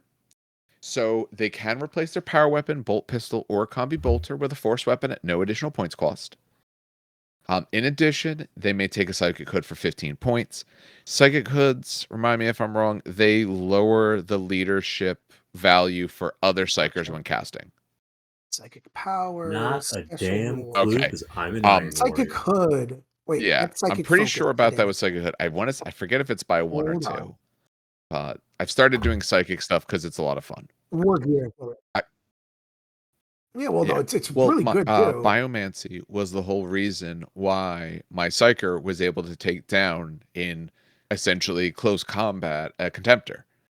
Because the biomancy weapon, because all psychic trees essentially give you a power and a weapon. This Storm's Fury might work a little different than specialized, but the basic ones are here's a power, here's a weapon. The weapon there becomes like strength 10, AP All right. 4, rending. I forget if it was rending or breaching, but essentially on a 4 up your AP 2, which is all I cared about. So I'm wounding this thing on 2s. On 4s, it's going to invul. And I was able to get enough attacks in that he was able to essentially take down a contemptor by himself. Well, essentially by himself. He had a unit that was able to tank a couple wounds Yeah. for him. Yeah. So, Psychic Hood, any enemy model within 18 inches and line of sight of a model with a Psychic Hood must reduce its leadership by 2. -2 Yes. when making It's psychic tougher checks. for other psychers. It is not cumulative, and no model suffers from penalties Yeah. from more Okay, than one so it was Psychic -2. I Hood. couldn't remember if it was -1 or 2, but it's 2. So -2 is massive. That makes you leadership Yes. 7, which is That means you're going to start really failing, and you're going to start taking some essentially Nice. mortal wounds. It's a 50-50 fail. All right, so we'll talk briefly about the part that matters, which is their psychic discipline, because that's what's changing them from the normal psyker. So their weapon form here, it's the Unseen Bolt. It is a shooting attack, 72-inch range, strength 4, AP 4. It's a heavy one, large blast, the 5-inch. Its barrage has shock pulse and force. And what's nice is underneath this, they list what force is, because in not all spots have they told you. So force. If you have a weapon or ability Okay. that has the rule, you can make a psychic check before you making any attacks with it. If you're successful, then you double the strength of the weapon. If it's failed, you take a Perils of the Warp as normal, and you may attack as normal if you survive it. So you don't get the double. So it's strength 4, but if you want to take a psychic test, you go to strength 8. Also, it doesn't have focus. Most of the other weapons all have focus. I forget if it's called like force focus. But essentially what that means is you have to take a psychic test to be allowed to use it at all. This one doesn't. So this one is an okay thing if you don't want to test. But if you do want to test, then it's, essentially a giant missile for all intents and purposes that he's firing out. Called the And it's strength 8, so that instant It kills a lot of does. stuff. It will. They'll still have a save based on AP, but yeah, if they fail the save, they're usually getting instant death. Most things. People always shit on oh, it's only strength 8 AP 4, it's not going to kill Terminators. But Dave was there with the game against the World Eaters. And Steve, let me tell you, Damatar charged a Land Raider. Land Raider just basically got flipped off the table, essentially. Strength 8 explosion with Terminators around the Land Raider and inside the Land Raider, you roll those ones. Oh, those Terminators ones just gone. happen. Those ones absolutely happen. And he had Not red to mention, Land Raider. He rolled 3 ones. That's 3 red butchers just gone. This power turns your psyker essentially into an artillery. He's got a Scorpius on him. It's barrage. It's range 72. It's got shock pulse. That forces snapshots on vehicles, correct? Yes, it does. It's automatic. It does an automatic penetrating hit on a 6 up if you already penetrated, but it forces you to snap shoot. Yeah. He essentially has a Scorpius missile launcher is what he's firing in terms of what you'll get to the strength and stuff like that. It's not exact, but it's similar enough. No, it's good. It's a damn good weapon. Yeah, it's a damn good psychic weapon. Although the psychic power, I think, is probably this one. I did read ahead because I know Manny was talking about it. But the psychic power, I think, is one of probably the more powerful powers in the game. So it says instead of moving in the movement phase, a psychic with this power may grant the fleet 2 special rule to all friendly units with at least 1 model within 6 inches of the psyker. This special rule lasts until the beginning of the controlling player's next turn. When using this power, the controlling player may choose to make a psychic test. If the check is passed, then they grant fleet 4. If it's failed, then you only get the normal one, and it takes a Perils of the Warp. What does fleet do? That adds to your initiative? So no. Okay. No. So you gain the bonus to run moves in the brackets. However, you also gain that to charge Whoa. distances. You do have to be with so you Yeah. have to be within 6. And the unit, if you're in the unit that you want it on, that unit's not allowed to move. I mean, you could break them off if you truly need to. Well, no, movement is on model by model. So could I not move my Psyker, move the rest of the unit, keep them in coherency, and then we good? Because Wait, movement is considered model by model. Like if you have heavy weapons, the only ones that it's snap shoot are the ones that actually move. Yeah, you don't have to. Okay, Yeah, so you just don't don't move have in. him in the back to start with. He can be, if he's somewhat near the front, everyone else can then move in front of him. He hasn't moved. Now your whole unit is better. So if my It probably won't be. math is correct, it probably won't be here. So the jet bikes Okay. move what, 16, right? Which is now 17. Or not even screw the jet bikes because they already get the +3. Bikes move what, 12? Which becomes 13. 14. Which Bikes are base 14. 14 goes to 15. Yeah, everything's a little bit faster than Oh, it used base to be. 14, which becomes 15, which is +3. Which is +3. Fleet 4 brings them to +7 on their charge roll. You'll make your 12-inch charges. Guaranteed 9-inch charges. And damn. Well, Now, this is where I wanted to look up weeks ago, and I completely forgot to. no, Can you declare something no. that is outside You of have 12 to be just for a within 12 charge? to Okay, declare a good. charge. Never. And even No. with modifiers, the maximum you can move is 12. Is it 12? That's what I thought. Okay. But still, so if you could be at 12 inches away and still have a 5 You inch. realistically are charging the full distance. You'll roll the 2. You will roll that 2, though. And you know you're going to roll that 2. No, this is a great It psychic is very power. good. I will say, though, having done some of the psychics, and we might have to do a separate thing where we really discuss that more and some uses and all. Psychics are all very strong. All the psychic stuff is very strong. One of them shuts down reactions for a phase. That unit just doesn't react. Yeah. With it being a 6-inch bubble, meaning it's probably your unit and like maybe another unit, unless you really stack. Don't get me wrong, I do think it's good. But all psychics is pretty good, so I just like psychic stuff in general. I don't know yet. I haven't done enough psyker stuff. I'm essentially every game I play, I'm just picking a different discipline, just going straight down the table until I try them all. I don't know if I would say this one is that much better than some of the other disciplines, but it fits your army perfectly. Oh, I should point out, sorry, I made a mistake by the way before. I'm sure somebody again is furiously typing in the YouTube comments how stupid I made this. Hit and run is still initiative test. Still initiative? No, that's good. It's still no, initiative. people are usually very nice in the comments. I wouldn't be so mean to people. They're usually pretty good. All right. So that does it for him. We, of course, are going to skip over Primarchs. With how many rules and stuff they have, they're a whole separate thing in unto themselves that we just don't have time for right now. Yeah, pretty much. So which one of you boyos wants these golden Keshig? I'll take golden or Ebon. Yeah, I'll take either. Well, I love both. So, Steve, it's really up to you what you want to do. Honestly, I'm most excited for the Kyzagan. All right. Dan, do you want to take these golden? I guess. All right, I'll take Ebon. I'll take the golden boys. Yeah, Yeah, golden Keshig. Yeah. So, golden Keshig is 140 points for 3 bikes, or sorry, 2 bikes and a champion, a sergeant. They're move 15. This additional movement is already added in there, by the way. So technically it's 14 plus 1, but it's move 15. Weapon skill 5, and then BS 4, strength 4, toughness 4. 2 wounds. With 2 wounds, initiative 4, leadership 8, 9, 2 up saves so on is and the so big forth. thing. But they're on those bikes. They're all armed with Artificer Armor, which is a 2+ save.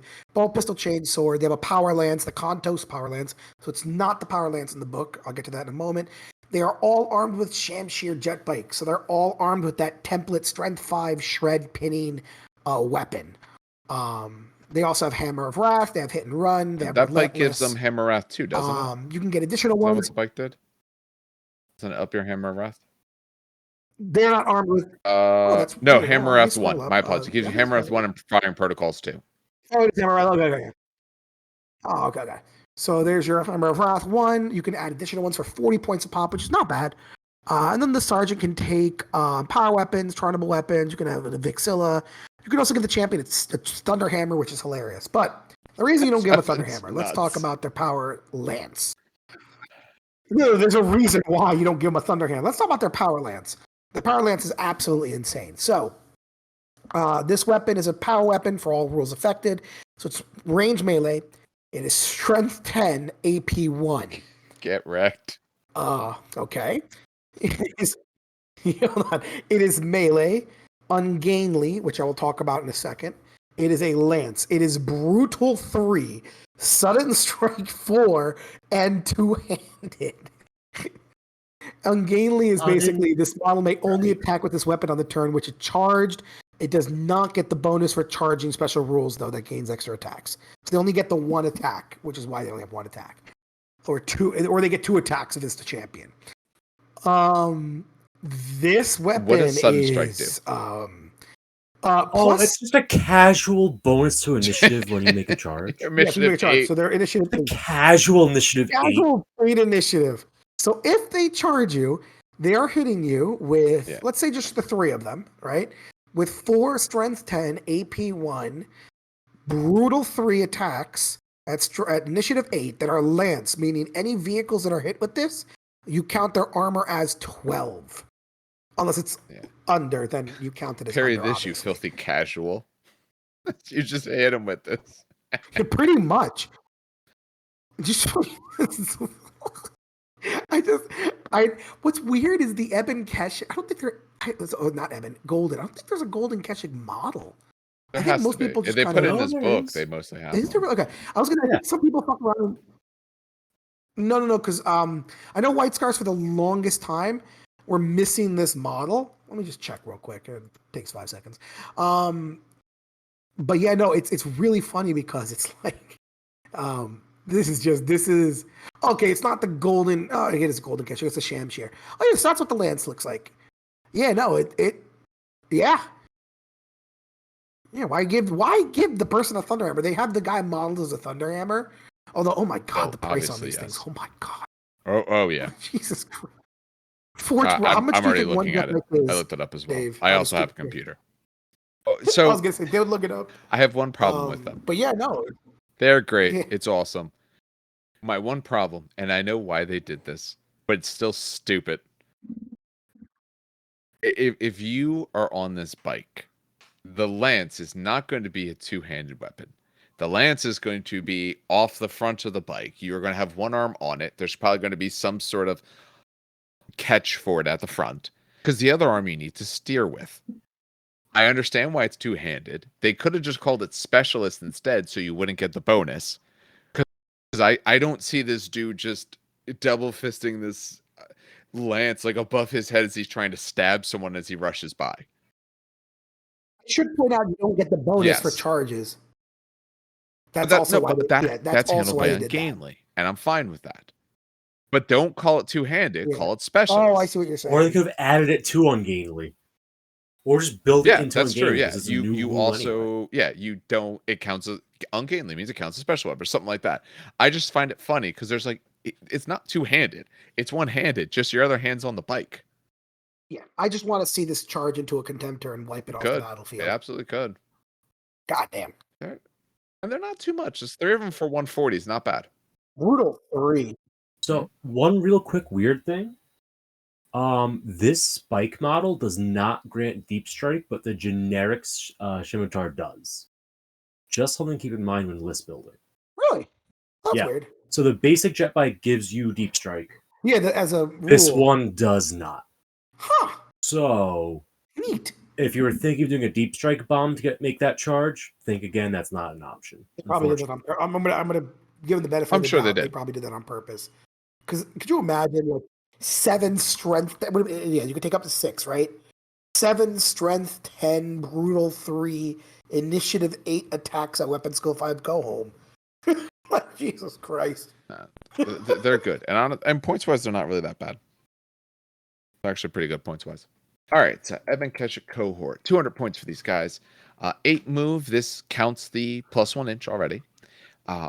Basic Space Marine stat line until you get to wounds being 2 and attacks being 3, they're 2-up saves in 10 leadership. So they have the normal forge, weapon skill, plus skill, strength, toughness. You get 5 of these guys, 5 Karash. They have power glaives, and they're in Tartarus Terminator armor. So sorry, these guys are Tartarus Terminators. My apologies. I didn't look at that ahead. So basic Tartarus stats, except for a couple bonuses here and there. A little bit extra attacks and better leadership. They're infantry. They have Relentless, makes sense. They're in the Terminator armor. They're bulky too. They're Karash, stubborn, and they have Feel No Pain 5-up. You include 5 more of these guys if you want, 40 points a guy. They can exchange power glaives for some combi bolters and power weapons or power fists. They can take Magna or minor combi weapons. They can take Volkite chargers. They can take a Vexilla, and you can put one of the models can have a grenade harness. So there is no leader in this unit. They just have infantry. So there's a reason. Do you know Personally the reason why? No. Do you know I what don't these know guys enough are? of this. So the fluff of these guys are that they are the shamed white scars. These guys have definitely done some shady shit. And basically they're the penitents. These guys are the penitents of the white scars. They've either they deemed to have not been not traitorous, but they've been like they weren't fast enough. They weren't fast enough. They didn't rev their bike at the time. No, they just basically lost glory. They're shamed. And so they don black armor. And they're basically I don't know if you remember Dwarf Slayers. Okay. That's what these guys are. Oh, yeah. Dwarf I see them pulled up here. Yeah, they got black armor. These are essentially like that, and really cool Vulcan weapons. Yeah, no, they are a shameful display of nonsense. Like I said, they are Karash. So, and it mentions in here, that essentially their job is to kill as many people as they can before they die, but they are honored when they die by the other white scars for their greatness, and they forgive them at the moment they die because they honored themselves in battle. It says no enemy player may ever score any victory points for the destruction of a unit with this special rule, regardless of the scenario played or any victory conditions in effect. So you can never get points off these guys no matter what. In addition, a model with this special rule may not join any unit that is not composed entirely of models that also have the Karash special rule, nor may a model that does not have the Karash special rule join a unit that includes any models with it. So you can never score off of them, and they work like bitter duty. If everyone doesn't have it, you're not allowed to combine. But its own special form of that. Yeah. They're Slayers. Yeah. That's essentially what they are. 2 wounds, base 3 attacks with Feel No Pain. That's actually pretty good. Yeah, and the power glaive. And a power glaive. Their strength 5, breaching 5-up. Yes. The big thing with them is their weapon skill 4. But that's what they're cheaper hurts than the normal special Terminator style unit, because normal special Terminator units are like 275. Most so these guys are 50 to 75 points cheaper. So and they're usually not leadership 10. Those other units cheaper, exactly. With stubborn. So these guys are stubborn, never going lower than that. No, they're if you're taking or want Tartarus Terminators, these guys are a nice fit. No shooting weapon or anything like that. So these guys are pure get into melee. They have a gun to save their life. Oh no, actually, sorry. You can swap some out to have combi bolters and power weapons and all. I don't know if you take these guys, take them with power glaives. That's the thing. So real quick, again, I know we're not talking about Rite of Wars, but I do want to point out that there is a Rite of War with these guys where you just take, and it not just the Ebon Keshig, but any infantry in the army. Right? All units composed of entirely models with infantry gain the Karash special rule and Feel No Pain 5-up. Ooh. So you can literally maybe a really cool thematic army with that loyalist trait. Yes, you can literally take an entire Karash army. They don't have to be Ebon Keshig. It's just your whole army is shame. They all have 5-up, and none of them score victory points. I like those. That's pretty cool, and they're a nice change to the look because they're in a black armor. They have white on them, of course. Obviously, it's white scars. You kind of have to, but they have that black armor, so they're a nice contrast to what the rest of your legion is going to look like. To answer, I feel like you were like questioning the last part of that rule. There is a special character that can go with the Keshig. By the way, he's the master of the Keshig. We talk about him later. There is a dude who goes with him though, Qin Xa.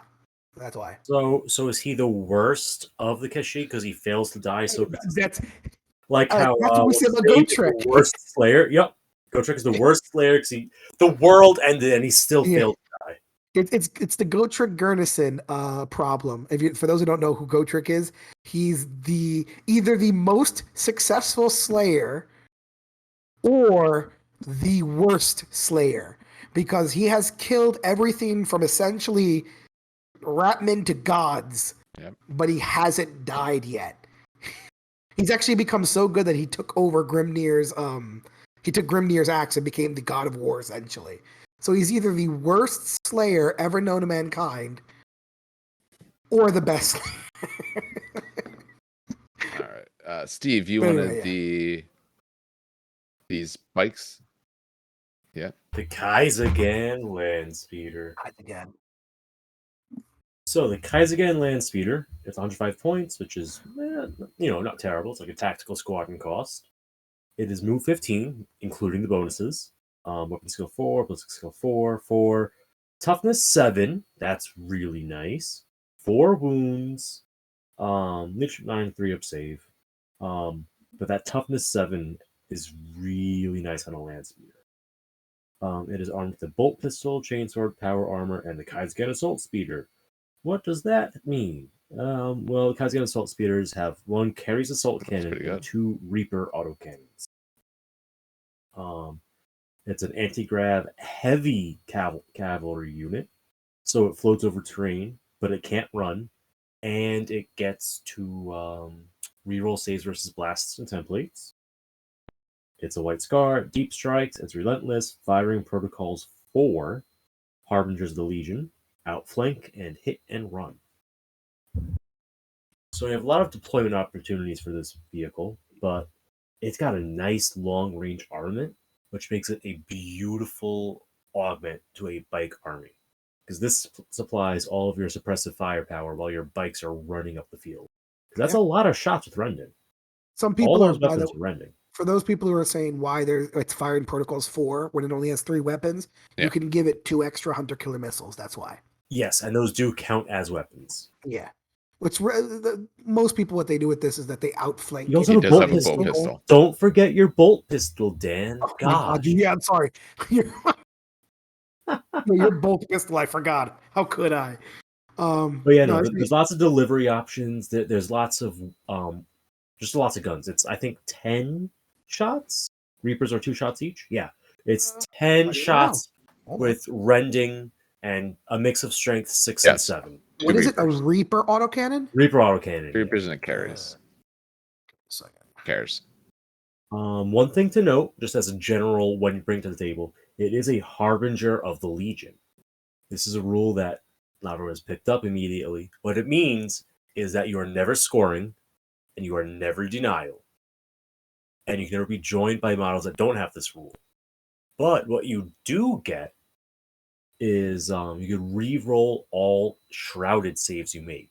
So if you do an invade on this model, you could re-roll that save, which is really nice. So to answer your question, by the way, it's around 10 shots. It is 10 shots. It's 10 shots. 6 shots at strength 6, rending 6, and then you have 2 shots twin linked at rending times 6, 2. heavy 2. Yeah, so you have 4 shots Reapers. There. Yeah. Strength 7, AP 4, rending 6, but they're twin linked. It's a solid fire base to have, and it's only 105 points. No, that's good. I mean, you're going to want land speeders in this army. Fantastic. And it looks like the old school deodorant bottle tank. You're going to want a lot of things in this army. White Scars are one of those, again, you want to go fast. White Scars is the dump money into Forge Roll because the plastics are never going to do it for the army. But these are great. I need to get some land speeders one of these days. I just think the really old land speeders look kind of stupid. Oh, you're not going to buy this. So I was going to say, please tell me you're not going to buy the Proteus or whatever. No, you're not, right? Yeah, I love it. Oh God, I hate it so much. That's what. So listen. I'm all for like old school models and It, everything, but dear God, it's please no. essentially the That's just idea so of I'm dumb. already So in power dumb. armor. What is my vehicle going to do for me unless it has even heavier armor than I do? It does not. So why bother? It just makes me slower. You know? Oh God, All right. I hate it so So much. where we're going to go to from here, Oh my God. before we get into the named characters, we're going to keep going through units. And Yep. they gave us the exemplary units. So we're going to switch over to them. This is the White Scars, Dark Sons of Death. Oh, Does something. anyone in particular want to talk about them? Okay. All right. I Maybe want I'll. to save for Qin Xa, All right. or at least the Maybe I'll Falcon take Claws, these, because the and Falcon then Claws are. you and Steve can finish out the last three things. All right. So these are the Dark Sons of Death. These are 155 points Yeah. for 5 guys. Move 8. It takes into account their special ability here. Normal guys in here because they have a champion. The normal guys are weapon skill 4, ballistic skill 4, strength 4, toughness 4, normal 1 wound, 1 attack. Normal Space Marine stat line in every way, except the champion has 1 extra attack as per champion, 1 extra leadership as per champion. But he actually has 1 better weapon skill. He's actually weapon skill 5. These guys have bolt pistol, chain swords. They got the fry and crack grenades. They also have rad grenades, which is a little bit extra than a normal Space Marine will get. And these guys have jump packs. So they have the Warhawk jump pack on them. They have their leader who counts as a character, makes sense. These guys are stubborn. They have Shadow of Death, Stormseer's Conclave, and Invocation of the Raising Tempest. You can take 10 more of them for 20 points a guy. Any one of them can change out chain swords for charnable weapons or power glaives. For every 5 of them, you can take a plasma pistol, a hand flamer. For every 5, you could also take a plasma gun, melta gun, or flamer. So you can put a couple special weapons, kind of like a veteran squad. Just not relentless, but you can take those sort of things. The champion can swap out for the heavier melee weapons, like power weapons, power fists, and all of that. He can also take his artificer. So a lot of the sort of upgrades that you would think that you could take on a tac squad, essentially, with some extras. Their biggest things is their special rules. That's what really sets them apart. So 1, they have Shadow of Death. Hey, that includes any model with the special rule may only be joined by Legion Centurion with the Legion Consularis Stormseer upgrade, or a Legion Centurion with the Moritat upgrade. Note that Legion Tech Marines and Legion Apothecaries may not be assigned to a unit with this special rule unless they also have this special rule. So these guys are very particular with who is allowed to join them. Stormseer's Conclave. So they can be selected as a retinue for a Stormseer. I don't know if there's anything else different in here.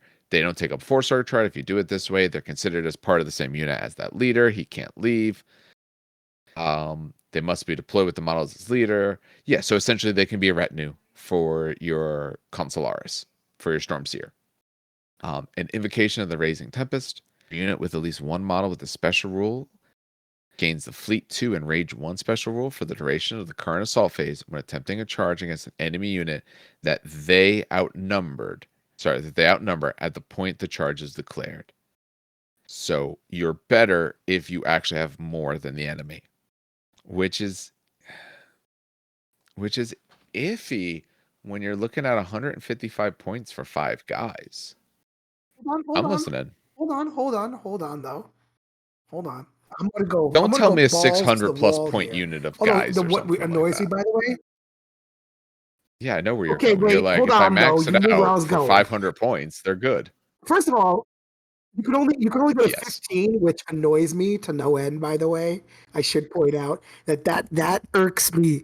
So I'm crunching my hands together as I'm thinking about it, because for me it's always like 5, 10, 20, not 15. Anyway, if these guys are maxed out, right, and you give them power glaives, now your go against attack unit, Wait. let's say, No. right, and you Stop. obviously you Wait. put So these guys your in a thought is transport. you're going You to take have 15 to. dudes, everyone's a power glaive, yes? Okay, go ahead. I'm gonna Yeah. calculate the numbers on this. So you're looking at 505 points. So when I said you're going to make it like a 500-point unit. Go ahead. Tell me what this 500-point unit will do. Well, no, because like 15 pretty much outnumbers any of the big boy units unless you're going against Terminators, which I wouldn't recommend because their weapons are AP3 breaching 5. Your Terminator unit's going to be like maybe 10 guys at most. True. For outnumber purposes? They count as 2 each, don't they? No, it doesn't. Yeah, it doesn't say that. It's just a pure amount. Okay. Yeah. Interesting. It doesn't say bulky count as extra. But yeah, no, it's just I think you make him a 500-point unit, give him a Stormseer, right? Give him a Stormseer. Bulky does affect outnumbering. It says it under bulky. Yes, that's a change. So you tell him against a Terminator unit. Now there's strength 6. Depends on how many Terminators. If you got 10 man count as 2 each. Okay. All right. So let's back up here for a second. Okay. So you got this 505 points of boys, and now, and you want to throw the Stormseer in. Stormseer is a minimum extra 45 points on top of if you just take the normal armor guy, you'd be at 610 now. So what's this 610 point unit doing for me? Everything. For 610 points, it's better. The problem is, at 610 points, they are mostly, for a large extent, normal Space Marines. And they die like normal Space Marines will.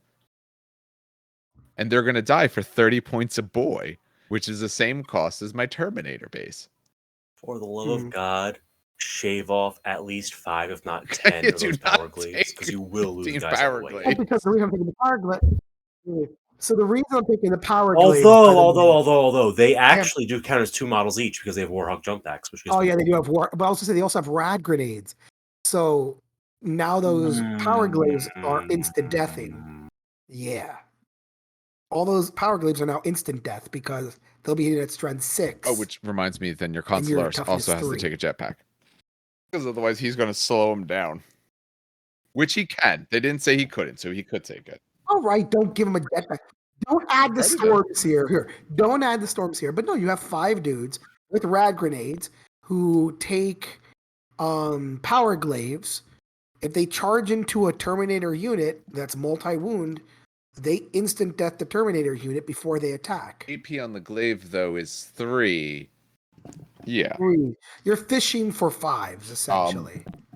But you're hitting on 4s, wounding on 2s. Warp jump pack's an extra 20. So for 625 points, you can go kill 300 points worth of Terminators. Okay, just 5, man.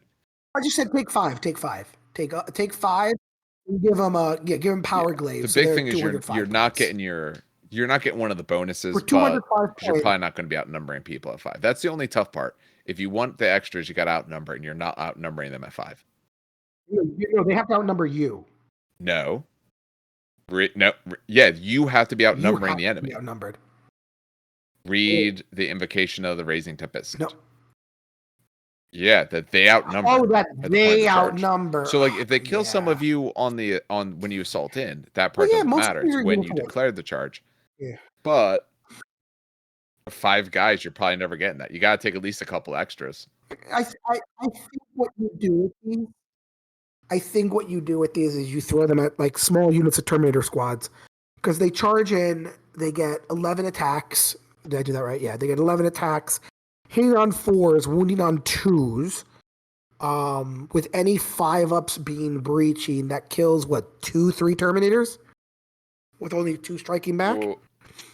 Well, they might not all. There might be more people striking back because the Terminators might not be with heavy weapons, all of them. Kind of depends. Your power glaive. Power glaive is just a normal power weapon, so. Well, no, I know. I mean, in terms of whether or not you get the bonus what I'm saying is they do have bolt pistols. So that essentially 3 attacks for the base guy on a charge with the power glaive still. Not counting potential of rage. Okay. I think if you take these guys, I think you got to take like 7 or 8 because you got to give yourself a chance of outnumbering small squads. Okay. Or you don't send them at the Terminators. You send them against the other things. Just carve down people's tack squads and stuff like that. What's funny is even if you don't carve them down, I think you missile them into attack squad, they'll still hurt. Because rad grenades plus Rad grenades plus the +1 strength. It's still good. You're still You going don't to win need on to. twos. You won't You instant have an death AP3 Marines, but weapon. they're You don't have wound to instant anyway. death them. Exactly. I think you still throw them at attack squad. To me, these because guys are they'll good still at hurt. hunting. Maybe something like that where I might want something a little bit heavier. One of my Terminator units to go try to take down another Terminator unit. If they're somewhat hurt, you could probably take down some Terminators. But Yeah. what do you mean? How much is your 20-man points squad? wise? Out of stupid curiosity. Tax squad? Yeah. 10 a model, so 200 It's a minimum. flat 10 a model. Assuming you didn't put anything special on them. 200 minimum, and then with a power fist is what? 20? Yeah, and just like power fist sergeant is what, 220 ish? Now, Power Fist. Power fist is 20? Call it like 20, but there's Or no is it guarantee 10? to have a Power Fist, so. Not 5. Sure. Well, I know, but let's just say 220. So these guys are what? Oh, no. 5 of them. Because you got to add the extra. Yeah, they're 205. They're essentially the same cost. Right, power glaze. And then let's give them a plasma gun. Let's give them a melta gun or a plasma gun. So you pick Which one they shoot off you if back. you want before you charge in. There's the thing. Honestly, in this unit, I don't put any special weapon on them. Because if you're close enough, I'm going to save my reaction. Yeah, don't put any special weapons around. For when you shoot that like one gun, kill one guy, and then I bolt her round into you. Although, I should point out, we haven't talked about the next unit, which is the Falcon claws, which I love. But yeah, no, I would pair these up with the Falcon claws, actually. That's the funny part. I'd actually pair these up with the other unit that's missing. This unit changed so much from these their guys? first iteration, which is weird. Yeah. Because I pulled up the original article that they were first released in. Just I want to look at the art for them, right? Because I'm pretty sure they have an alternate color scheme. Yeah, they're all decked out in red, which will stand out a lot from your right cards as well. So you could have white units, black units, red units. But like their rules totally changed. It's weird because the rules that were released were based off of the 2.0 rules reverse engineered.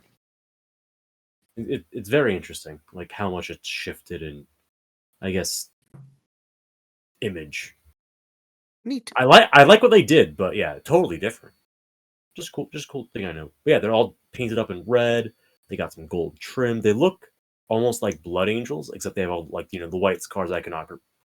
White scars iconography. I can speak. Yeah, they're cool. All right, Dan, you wanted to do these Falcon claws, right? All right. Yes, I did. Falcon claws. All right. So, Falcon claws are 95 points for 5 models. You have a champion and a claw in the unit. Really, the only difference again is the champion gets an extra attack for 2 attacks and an extra 4-up save. They're wearing scout armor. Yeah, they're wearing scout armor. They're not wearing Space Marine armor. This will become apparent in a little bit. So they're 4-up save. They're armed with 2 lightning claws each. They're armed with frag grenades, crack grenades, and shroud bombs, which will become apparent in a second. They're light infantry that are skirmish. I forgot what skirmish does for you. Skirmish gives you a 3-inch coherency and an additional bonus of +1 to cover saves. Light means that you can run and still shoot as a snapshot. I forget if you could charge. I'll look that one up. Yeah, look that one up. But if you run, you cannot get cover bonuses. Okay. But run. Check to see if you can run and charge, because that'll be apparent. They can outflank, they can move through cover. They have precision strikes 5-up and marked for death. And since marked for death is not in the sheet that they provided, marked for death is at the start of the battle. Once both armies have set up all their models, including any units with the infiltrator special rule, a single enemy unit may be chosen by the player that controls any model with the special rule. That unit is considered marked for death. When any model with the special rule controlled by the player are used to make an attack of any kind against the enemy unit their controlling player has marked for death, all failed wound rolls of 1 may be re-rolled. Which doesn't make sense for these guys since they have lightning claws, but it'll make sense if you change them out. So you can take an additional Falcon Claw for 16 points a pop. You can exchange any one of their lightning claws, or both of them, for a bolt pistol and power weapon, which then also means you can give them a power glaive. You can give them a Cyberhawk for 10 points, which is weird because that's only for characters. You can give them melta bombs, and then the champion can take them. Can't do the power glaives unless you're a character. So one guy could the leader. No, the leader could swap out. Oh, The okay. rest are I not thought it was characters. power No. grid for. Oh, okay. Leader can. Okay. So the mark for death for me never really made sense for me, but whatever. No. Mark for death does not do much for this unit in particular, but what does do good? Did you check out light, by the way? Can they run in charge or not? You cannot run in charge. You can run and shoot as snapshots. Who cares? Got two light glows. So the big thing with this unit is, and this is what I was seeing it before, is you do outflank assault with them. That's basically what their job is. For 95 points, you have a very, very glass cannon missile, in my opinion. You're wearing scout armor, so it's only a 4-up save, right? You do get +1 on your cover save if you're running through terrain. And remember, you move through cover, so you ignore that -2. You have shroud bombs. This is what makes the unit, I think, very powerful, because shroud bombs minus oh my god, sorry. Minus the shots by 6 inches, right? What this can do is that you could kind of reduce the incoming shots. Wait, do shroud bombs work in Overwatch? He says, scrolling down, trying to find where the hell shroud bombs are. We're thinking about light while Dan's looking that up. So shroud bombs are you minus 6 inches from range weapons. The question is when it says it ends. Is that only in the shooting phase, or is that in? Where you? I don't know where you're looking for this. Yeah, hold on. Can I find? No, Oh, weird. Okay, it might be in Trader Legion units. Give me a second here. Night Lords. It's only Alpha Legion that has them. It's under grenades. Everyone has it because recon squads have them. Oh, god damn it. All right, give me a second. I'm trying to find it, and I can't find it. Look under grenades. Instead of alphabetically under Shroud, look under the grenade section. Should be there. Oh, Shroud Bombs. Got it. Yep, here we are. Yeah, it's whenever targeted by a shooting attack. Okay, so I was right. So, what I see these units doing, I think they are very powerful in doing, is you outflank assault, you put them 7 inches away from a unit, so that now they can't shoot you with any like 12-inch guns, or they can't rapid fire you on Overwatch, which is super important. You move 9, so you get the +1 to... Yeah, 8, 9 is 1. At 9 inches. No, it's +1. It's +1. You get +1. So that's still a 6-inch charge for you, which is still very doable. You could still go closer and risk the Overwatch. And you have 2 lightning claws per person, meaning you get +2 attacks instead of +1. So on the charge, the normal Falcon claws get 4 attacks, and the leader gets 5 attacks. And you have precision strikes, which means all your hits of 5 up can be targeted against a certain person. So let's say you charge this against a tac squad, you could take out their apothecary if it's in there, or you could take out a sergeant if it's in there. And it's only for 95 points. I think it's a cheap, most definitely very effective. No, most definitely. I mean, the shroud bonds help out a lot. But that's my. They really do. Yeah. I thought it was only in the shooting phase for shroud bonds. That's why I wanted to check. But no, it's just whenever you're targeted with a shooting attack. It's minus 6 inches. That's funny enough. Mentioning apothecaries. First of all, you could put one in here and get all the special rules, which is hilarious. But no, what I was actually thinking of was it would be safer if you're charged by these guys to put the apothecary into the challenge. Because those precision strikes are going to pick him out and they're going to shred him to bits.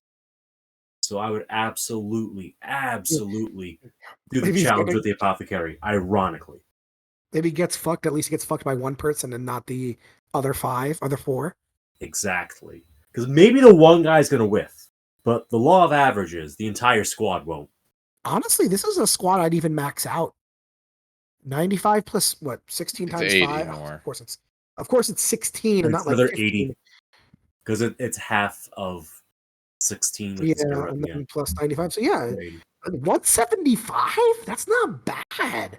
That's an old school tactical squad from 6th edition. 7th yeah, that's 175 for a whole unit of lightning claws that can outflank assault, move through cover, get +1 of their cover save, all precision strike, reroll their woans, and lightning claws. Yes, if you're paired. They had +2 to attacks, right? If they're paired. Yes, if they're paired. They're rending on a 6-up shred. And are they rending? I always forget this. They're rending. So, yeah, that's 175 for that's not It's like their bad. own form of like blood claws, essentially. Yeah, and then they can be 3-inch coherency. So Which also blasts. means 3 Yeah. inches from base to base for close combat. Yes.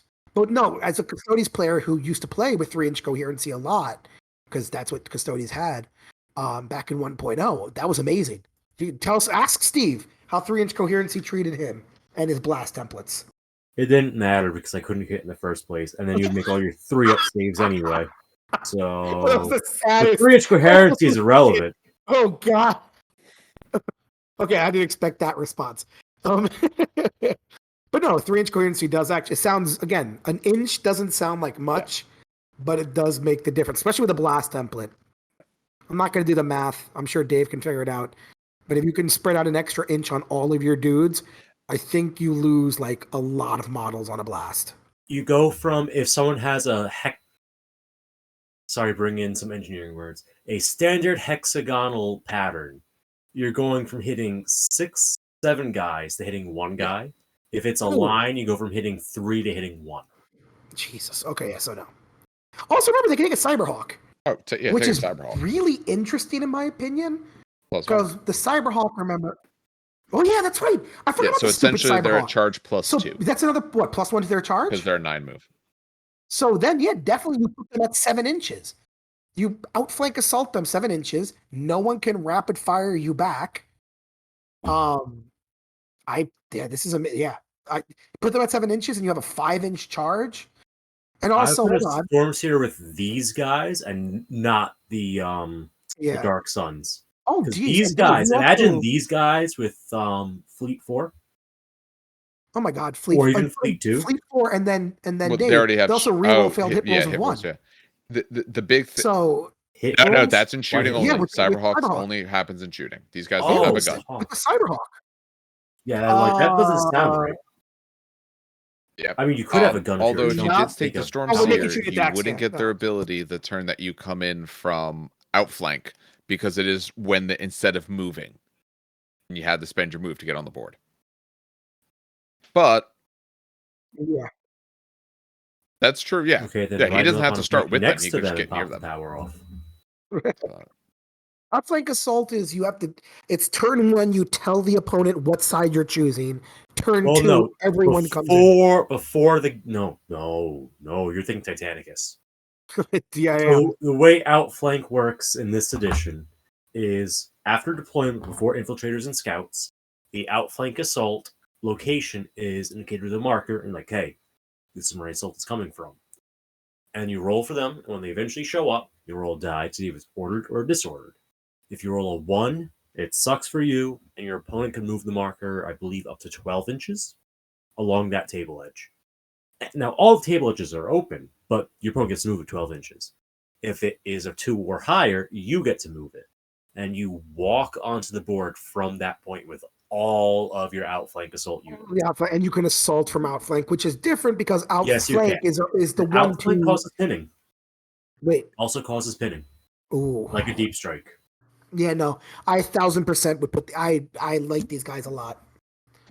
I mean, the 4-up save sucks, but honestly, The 4-up save isn't so bad with the Shroud Bombs because you have to be particular with what you go against. Don't give yourself a spot where them losing 6 inches means you still get creamed. Go against it's like a spot where they're bolters. Okay, so I only get a few hits in or something like that. Yeah. Oh, they have plasma pistols. Okay, I'm outside the distance. You gotta be smart with what you do. Oh, you can plasma pistol. All right. So we'll continue. Yes. I would definitely throw an apothecary in there. Just get that feel no pain, because the 4-up is so squishy, and there's a lot of AP4 still this edition. So yeah. No, I like this unit a lot. I think this unit's a very strong unit. So we're on to their 2 HQ choices. We'll go Tsolmon Khan first because he's in the same document. So this is essentially the legacy. These last few units have been from the Legacies document that GW put out. It's things that pretty much didn't have models. So, Steve, you want to take this guy here? Yeah. Tsolmon Khan? Sure. All right, so Tsolmon Khan, 180 points. He's the Khan of the Brotherhood of the Golden Star, champion of Bifrost, the Hammer Hand. So looking here, he's got a movement of 8, weapon skill 6, ballistic skill 5, strength 5, which is a little spicy, toughness 4, wounds 3, initiative 5, attacks 4, leadership 9, save 2 up. So he's a mix of a Praetor and a Centurion. He's basically a Praetor, but with worse leadership, but more strength. Which is pretty nice. I'll take that any day. He's got a combi melta, a bolt pistol. Tian's-Han, yeah. Tian's Han. Yeah. Tian's Han. Frag grenades, crack grenades, and iron halo, artificer armor. He's a unique infantry character. He's a white scar, independent character, master of the Legion, relentless, ally of the Silent Order, and loyalist. And if you want, you could upgrade him to go on a Legion Scimitar jet bike. But because they... What? No, it does not. No, it does not. They lost a lot of durability this edition. Okay. I was going to say. I don't think you could then further upgrade that to their special one, though, correct? Almost all of them said without being unique. I'm on it right now. Let me scroll up. Yep. But not unique. But not unique. Yep. You're right. You are correct. He does not get the fancy golden Keshig bike. Does you can model him, but he doesn't get the upgrade the Scimitar jet bike though, because you know how the Scimitar jet bike can. He's unique, but not the unique subtype. Nope, you can't be unique because he's unique. Straight. Okay. So he can take one, for 30 points. No, but the Scimitar is what I'm talking about. Like when you're straight. He just gets the heavy bolter. He just has the heavy bolter. Oh, he just has that. You can't upgrade it to like a plasma or Volkite. Okay, correct. That's what I was asking. Those are unit upgrades. Got it. Understood. Okay. Yep. Okay. Still a heavy bolter. All right. So. Ally of should I start with the allies of the Silent Order? Might as well go in that order. Do it the ally of the Santa because I love this. Okay, ally of the Silent Order. The detachment that includes Tsolmon Khan may include a single Knight Centura as a non-compulsory HQ choice without taking up a force organization slot. See Liber Imperium. Ooh. Yep, that's custodians. A Raptora cadre may be selected as a retinue for the Knight Centura included in this way. Sisters of Silence, included in an army with Tsolmon Khan, are treated as sworn brothers. Ooh. So, the problem is we don't know what Sisters of Silence do this edition, which hurts so much. So I'm going to have to speak very quickly from a 1.0 edition. The fact that you can take Sisters of Silence as sworn brothers, and even with the 1.0 rules, is absolutely amazing, especially when you can take a Raptora cadre. So let me break this up a little bit. Yeah, what is Raptora? So Knight Centura is your HQ version of a Knight Sister. Still strength 3, toughness 3, unless they upgrade it in 2.0. I don't think they will. But basically, she's the HQ choice, so she can take a Paragon Blade, blah, blah. The Raptora cadre from the 1.0 edition is very interesting. They're a retinue, essentially. You can change their weapons all the way up to power axes. They can be all armed with power axes if you wanted to. But the big thing was they had a 3-up invulnerable against blast templates. So if you hit them with a blast template, they got a 3-up invulnerable. And they were all armed with a 5-up invulnerable normally. So they were basically her retinue. The reason, what's funny is I don't even care about that. The fact they could take him. I care about it because I know Dave was just literally talking about this, how powerful psychic powers are in this edition. I shouldn't say powerful. They're not like Thousand Suns, oh my god, I hate this, here's your entire phase kind of nonsense, right? But they can make or break a game, right? You almost want to take a librarian to stop your opponent from doing stuff. Sisters of Silence were the premier unit to do this. They were like, oh, you have psychic powers? No. Or they made it extremely hard. They had -1 to your leadership, -1 psychic power being cast. You got perils worst, right? If they touched you, you couldn't even cast. They basically shut down psychic power. So I want to see, again, we don't have the Liber Imperium in front of us, but the fact that they could take Sisters of Silence with their white scars, in my opinion, is really cool. Yeah. That's my rant. Cool, but currently useless. Yeah, cool, but currently absolutely useless. All right. Unless they release the rules early. Who knows? Yeah. They won't. They're going to make me suffer. All right. So, Tian's Han is Special Thunder Hammer. I love it. It is a power weapon. It is strength 10, AP 2, melee, unwieldy, brutal 2, specialist, all as we know for Thunder Hammers. Well, except for strength 10. Haha, get wrecked, Custodes. Reaping Like, Blow 1. So if he's in base contact with more than one model, he'll get an extra attack. And Hammerhand. Alright. Hammerhand. During any fight subphase, the controlling player may choose to have the guy make a single attack and initiative step 10, profile below, instead of attacking normally. Ooh. Yep. You do not get bonus attacks for charging, additional weapons or anything else, but you can send a 1 strength 12 attack with AP 2 brutal 3 at initiative 10. Holy shit. So I was waiting for you to react on that. That's fast. He bonks. People were calling him a weak character. I was laughing because I'm like, do you realize that if he challenges someone, Or just he bonks rolls you the at 2 to initiative hit, 10? and then he does nothing. Brutal. That's my problem. Only 1 attack, you get no bonuses. True. That is true. That is very true. You roll that 2 or that 1, and it's all over.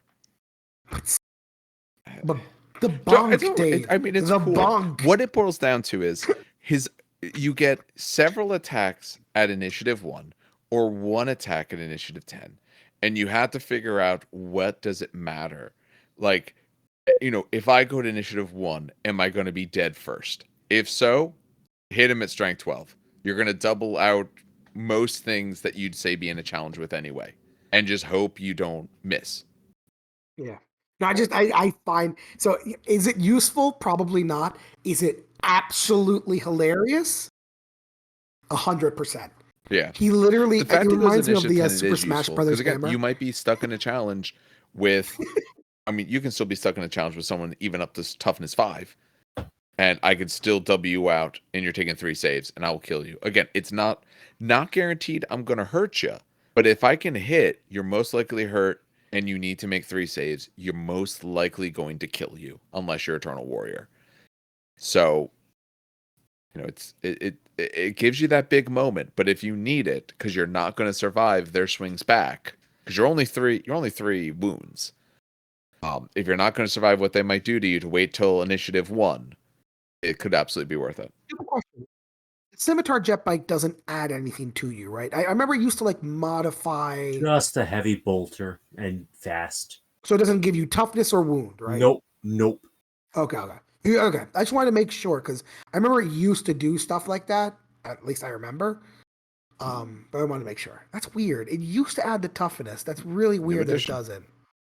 Huh. Okay. I know. I'm just so used to it. I'm so used to bikes adding the toughness. You know what I mean? So I'm so used to being like, oh, maybe he's toughness 5 now. That makes a big difference. But now, okay. Now he's cool. I like him. He's only 180 points too, which is not bad.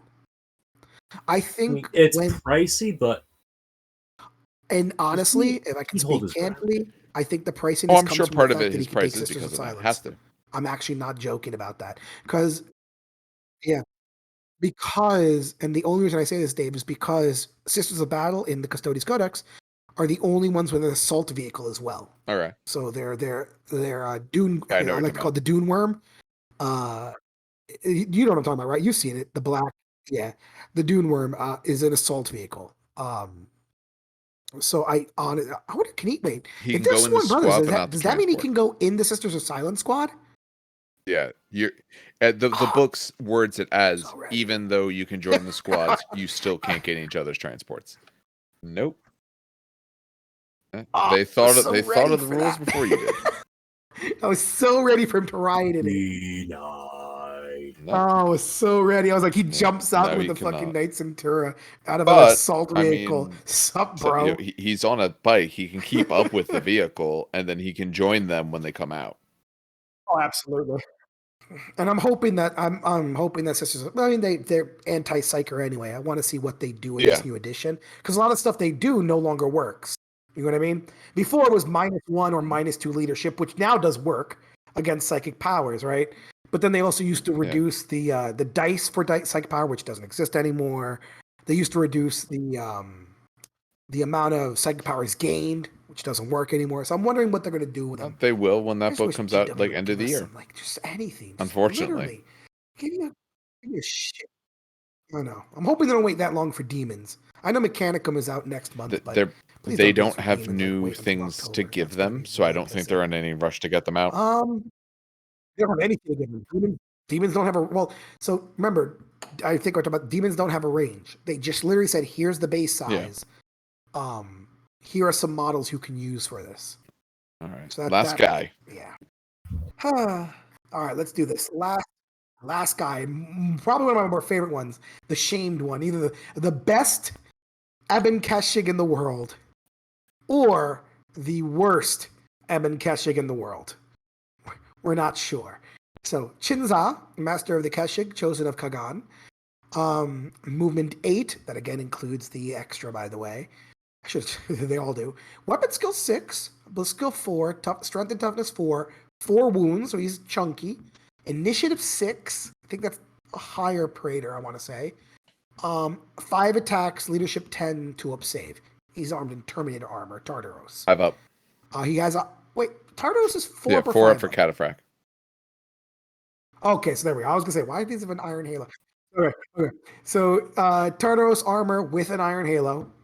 He's got a grenade harness and he's got the tails of the dragon, which is his weapon. He's armed with a bunch of special rules, actually. So he's got independent character, Master Legion, Legion of Stardust, White Scars, etc. He has counterattack 2. So this is big. This is actually kind of funny. If he gets charged, he gets more attacks than if he actually charges. Look at his next thing. Interesting play. Remember, charging only gets you +1.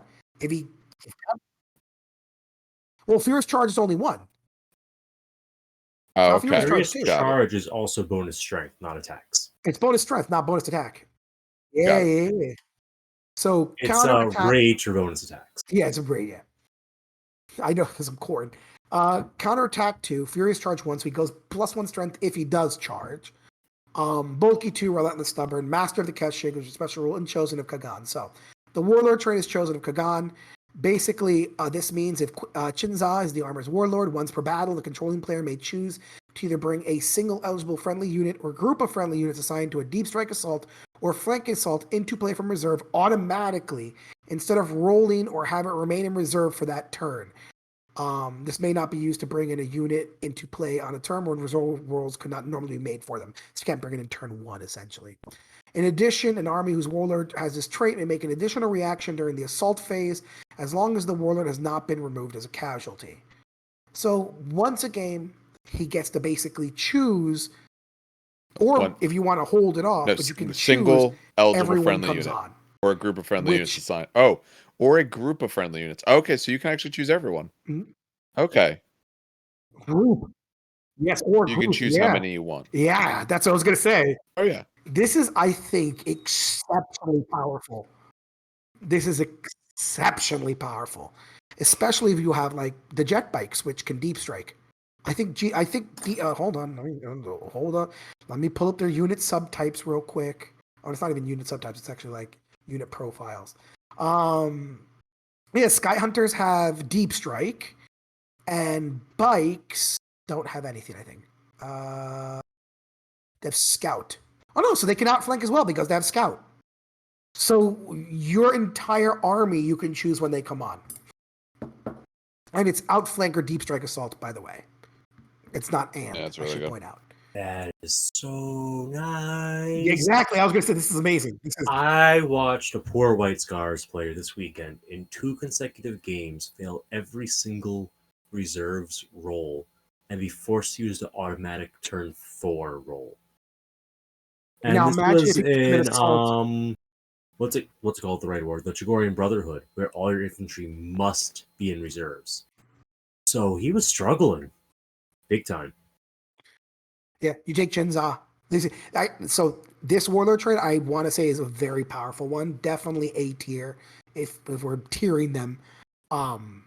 Because again, you can take most of your bikes or not even the bikes. Let's say you're a rich boy who bought all jet bikes, right?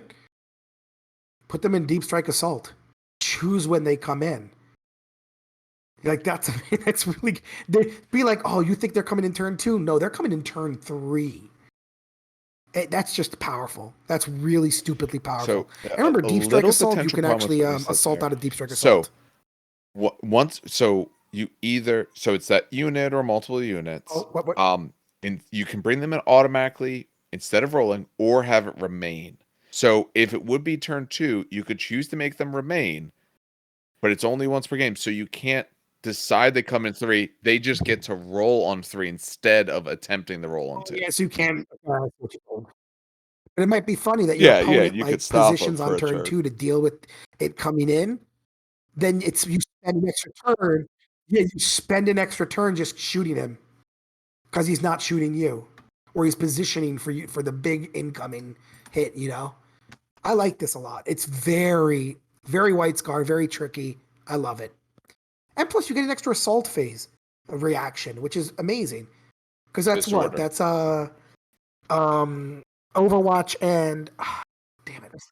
Disorder, yeah, that's really big. Master of the Keshig. If Qin Xa is selected as the leader of a Legion Tartarus command squad, any model in the Tartarus command squad will replace its power weapon with a power glaive for 5 points each.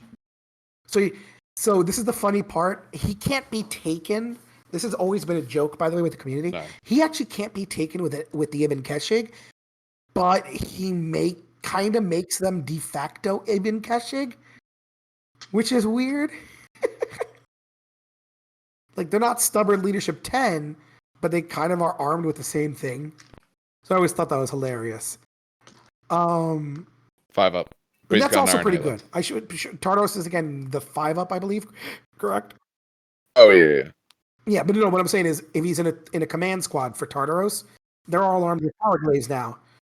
And they can Overwatch now, I guess, because now they have a weapon. The Ibn Keshig do not have weapons. The Tartaros command squad has ranged weapons. So that's a bonus. And then the Tail of the Dragon, which was a really powerful weapon in the last edition. Let's see what it is now. So it is okay, I knew it. Okay, so it's 2 separate but identical weapons. The bonus for wielding 2 melee weapons has already been included. That's why he has 5 attacks, which is insane. They are power weapons. When attacking with Tails of the Dragon in close combat, select one of the profiles to use at the start of the controlling player's assault phases before any attacks are made. So you can only do one of them, but you get 5 attacks with it, or more if you get charged or whatever. So you could do Split the Mountain, which is Strength +3, AP 2, Melee, Unwieldy, and Master Crafted. Okay. It's pretty damn good. So wait, actually, in Strength +3 means he goes to Strength 7 or Strength 8 if he charges. If he charged, yeah. So it's a Mastercrafted power fist, basically. Yeah. Part the Horse's Mane. This is the better one, and I remember this one. +1 Strength, AP 2, Melee, Precision Strikes, Mastercrafted. And I like this one a lot more, in my opinion, because you strike it now initiative 6. That's what I said, right? What did I say? Mm-hmm. Oh, sorry. Precision Strikes 3 up and the Mastercrafted. And I like this a lot more. You're hitting at Strength 5 or Strength 6 if you charged. But Strength 5 with 5 attacks, AP 2 at Initiative 6. And Precision Strikes 3 ups mean you can pick out who you want to die. So yeah, I like this a lot. And you put him in the Tartarus command squads. The Tartarus command squads can accept the challenges while he picks out who he wants to kill. No, he's just good. He's 220 points though. He is a beefy boy. He is a bit thick. He's in line with the Terminator armored other special characters we've talked about points wise. They're all the 200 sort of range, like low 200s. Okay. Yeah. Honestly, I think his big thing is the Warlord trait. I mean, his weapon is great. Don't get me wrong. His weapon is pretty damn. Precision Strike 3 up, and able to hit AP to an Initiative 6 is nuts. I think Praetors are Initiative 5, which is insanity. Yeah. He's like a faster Praetor, right? Praetors are Initiative 5, yeah. So he's fast. He's a fast boy. But yeah, no, his ability to just select when they come in or to push back if you really want to screw around with the opponent is really, really good. Because what's funny is your opponent might be like, oh, you took Qin Xa, you're gonna make them come in on turn 2. So he spends an entire turn, positioning his tanks so that they're facing the sides of where you're gonna come in. Because remember, you choose the side where they come You in, choose right? the actual point. Or you choose the deep strike marker, right? Point, which is what sucks. Point, yeah, the marker. You choose the point on the side. Yeah, that's for flanking. They could deep totally strike, block it too. yeah, you could totally block it. What I'm saying is, then you could also spend. You could say, "Oh man, they're totally blocked turn 2." All of a sudden, now you take your tanks or whatever, you kill off whatever's blocking it. Wait, I thought you were rolling for turn 2. No, I'm not. I'm going to spend another turn shooting you, almost for free. I think it's really kind of, it's good. It's good. I like them. All right.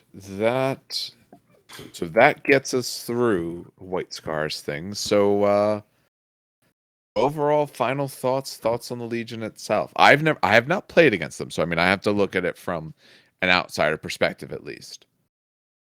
Have either of you actually played against them? So in 1.0. I've not played. I've played them. Okay. So I played them in 1.0. I have watched them get played. I also watched them get completely murdered this past weekend. But aside from that, no, actually no, I have played against them. They can absolutely work because the units they're composed of, absolutely, if that makes sense.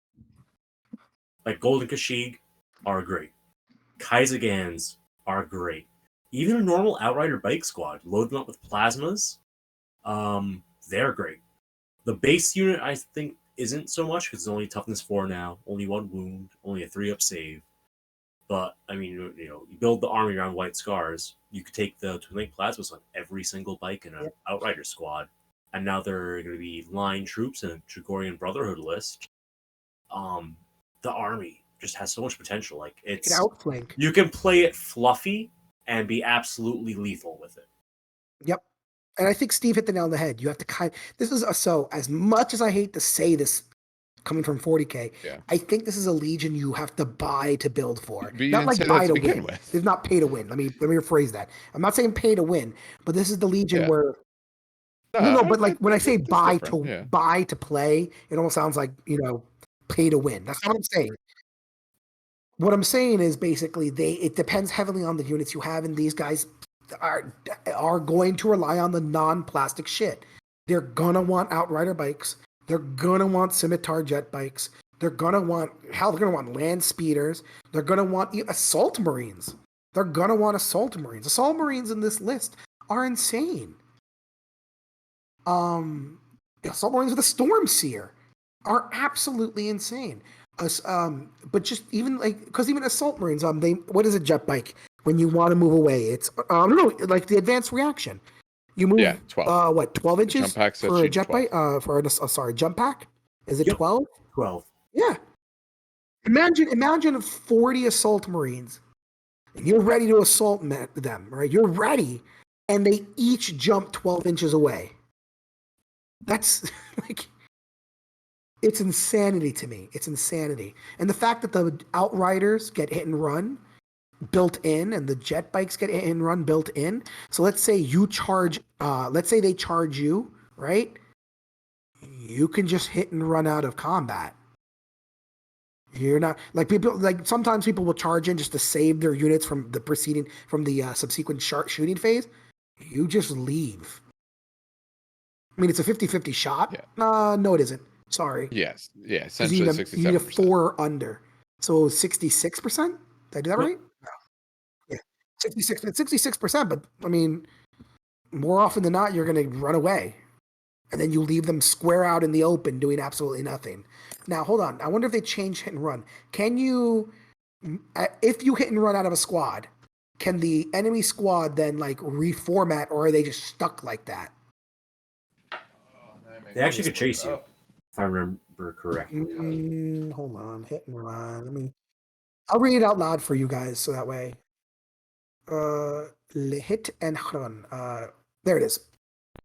So you have to take an initiative check at the end of the assault phase. End of the assault. Yeah. Wait, this is weird. Do you do it? Oh no, end of the assault phase. So after leadership, or so before leadership. Yeah, after leadership. I was right. If the test has failed, you're locked in. So if the test is passed, choose a direction. Roll 2d6. Add the unit's movement characteristic to that.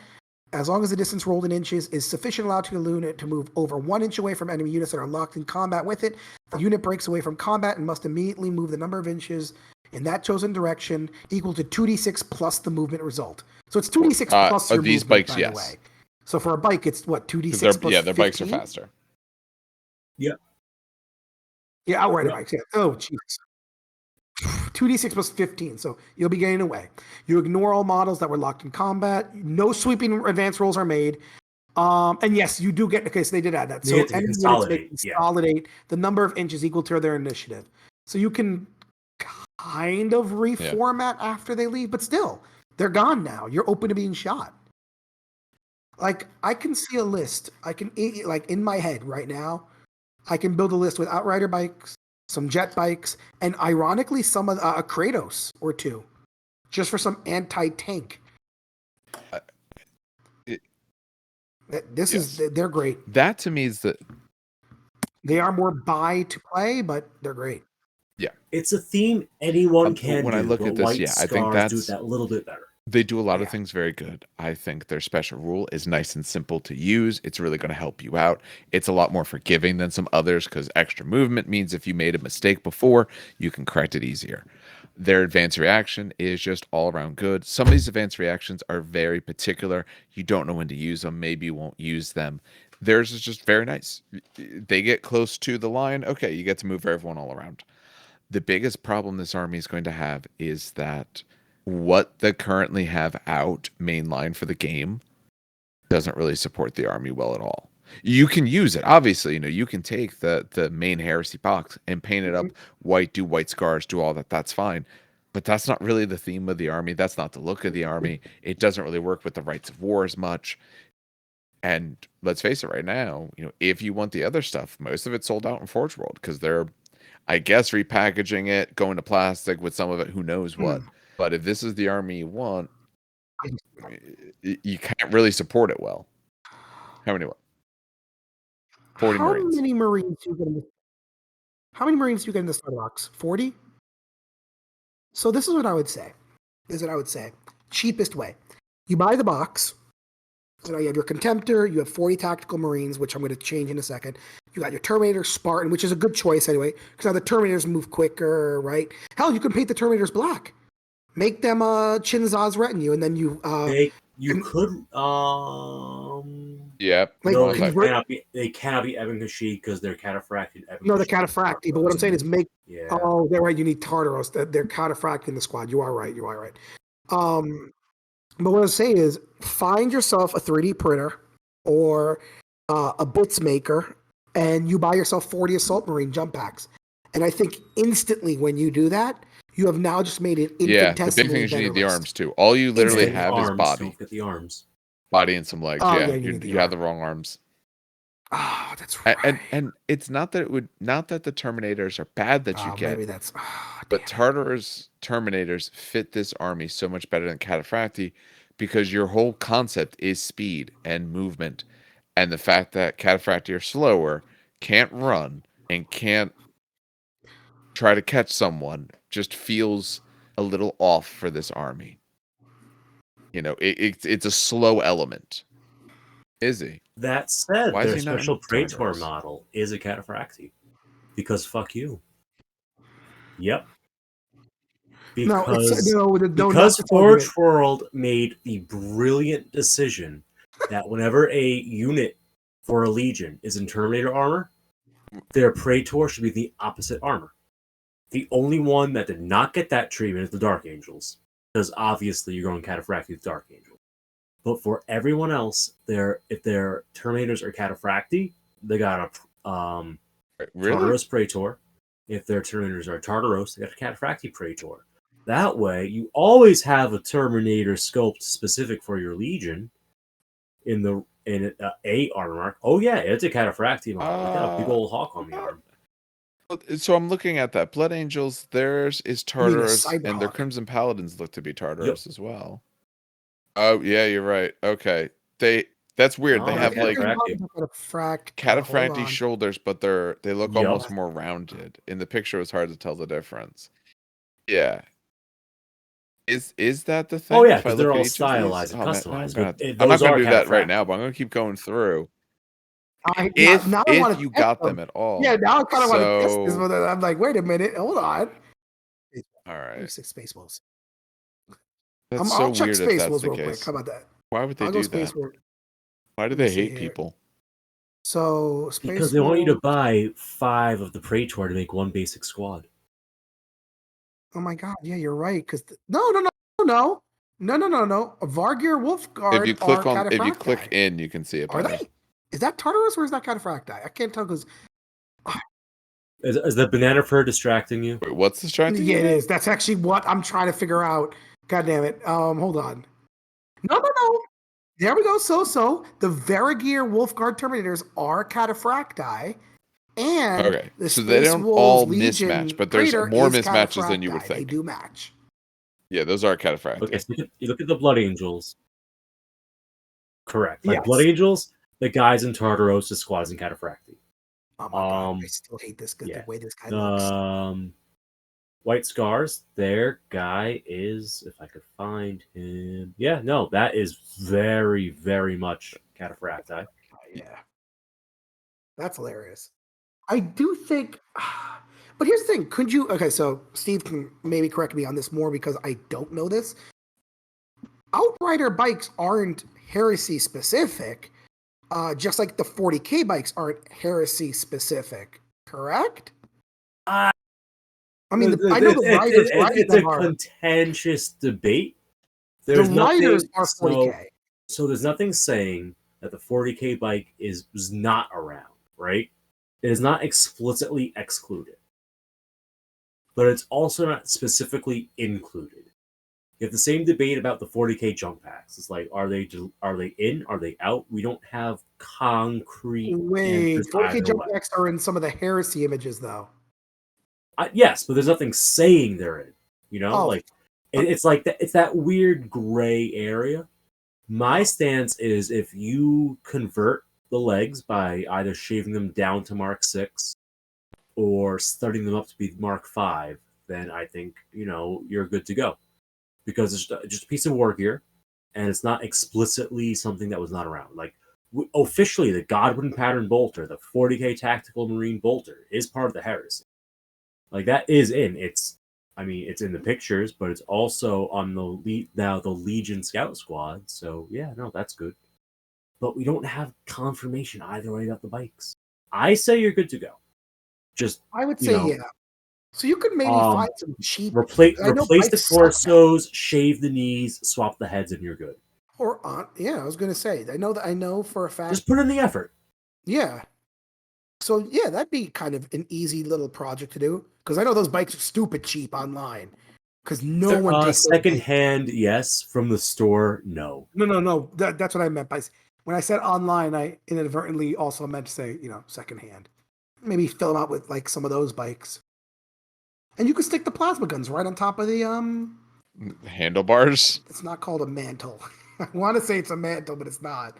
On top of the window shield. Hood. Then no, because the guns on the Outrider bikes. Dark Angels Command Squad, Dark Angels Bike Command Squad / Ravening Squad. Yeah. Also has the plasma guns as an option. Oh, so and those are a mix of marks, I think. Let me see. And there's an apothecary bit in there too, which is nice. So pick up at least one of that. But then you have the rogue try to pull it up. I mean, you got the wings. They're a little too Dark Angel-y, though, in my opinion. I mean, you could paint up the rear wing to look like hawk feathers, and that'd be really cool. Oh, that'd be really cool. Honestly, yeah, just get rid of the helmet and the shoulder pads because you'll be replacing them with White Scar bits anyway. That's actually not bad. Oh my god, for 3 of them, 60. That's better than the price they normally go them, home, which were GW, the same price please. for 1. I get. Yeah. Okay, so there's actually 2 boxes. There's Black Knights and the Bike Squadron. That's what I was looking at, the Black Knights. There's a bike. Everyone Bike Squadron. The Bike Squadron's just a bike squad with an upgrade frame. It does not give you much that's new and specific. But the Black Knights, there's some cool stuff in there. Point is, no. Great Legion doesn't really work with the starter set. but Yeah, overall, they're going to take some work, excellent Legion. but if you build up get to it. a lot of good out of it if you're willing to put in the work. What the hell unit type is this again? I'm trying to find it on Forge World real quick. I'm trying to find the goddamn Outriders. Cavalry. The Look under fast attack. No, not Beast and Cavalry. I thought that's maybe I'll just put them under fast attack, force organization. Yeah, I was trying to find them under unit like type. There we are, Outriders. Oh my fuck you! 3 bikes for $100. Yeah, okay. Let me see here real quick. I just want to check something. Yeah, they don't have it. They used to have like some. Forge World is better than Games Workshop about this. They used to have like all their stuff deals, is like out of stock right deals. So I was wondering if there was like a package deal with the bikes. It's been 5 years since the last had a deal, Dan. No, sometimes I was gonna say that's how I got my 5 years since they ran one of those. All right, I think that'll do it for us for tonight, and that'll do it for us tonight. As always, we'd like to thank anyone and everyone who does listen. If you have any questions or any way that you want to reach out to the show, I am still working on putting the Facebook together, a few other things. Just life's been a lot busier than I intended. But you can still reach out through email. It's terrainkickersnj@gmail.com. Or you can just comment on one of our YouTube videos. I do go through that and keep an eye on those. Remember, this is available on any podcatcher you use, as well as on YouTube. If it's on a podcatcher, we definitely appreciate any reviews. We have a few reviews coming in, which is great. The more you have of those, the better. When it comes to YouTube, obviously likes and subscribes are huge there. I always kind of found it funny when people would talk about that until I started doing it myself, and you realize that, yeah, that's really what gets you noticed, what gets you seen, and gets the word out. As I said, I hop into the show that we're going to start trying to do 2 recordings a week for at least the next while to help us get through these legions. Once we're done with the legions, then we can get back into more just talking about the game, what's going on. We can talk about the different rights of war, do some sort of fun tier lists, because everyone loves to argue about that kind of stuff, including me. So we have a lot of plans and ideas we want to get to, but we want to get through the legions first because a lot of people might be trying to figure out armies and figure out what they want to do. And I know, at least in my local scene, a lot of people are still working on the assembly. There's people of us who are up and ready to play, but a lot of the people are still putting it together, still making their decisions and choices, and want people to be able to have a more informed decision.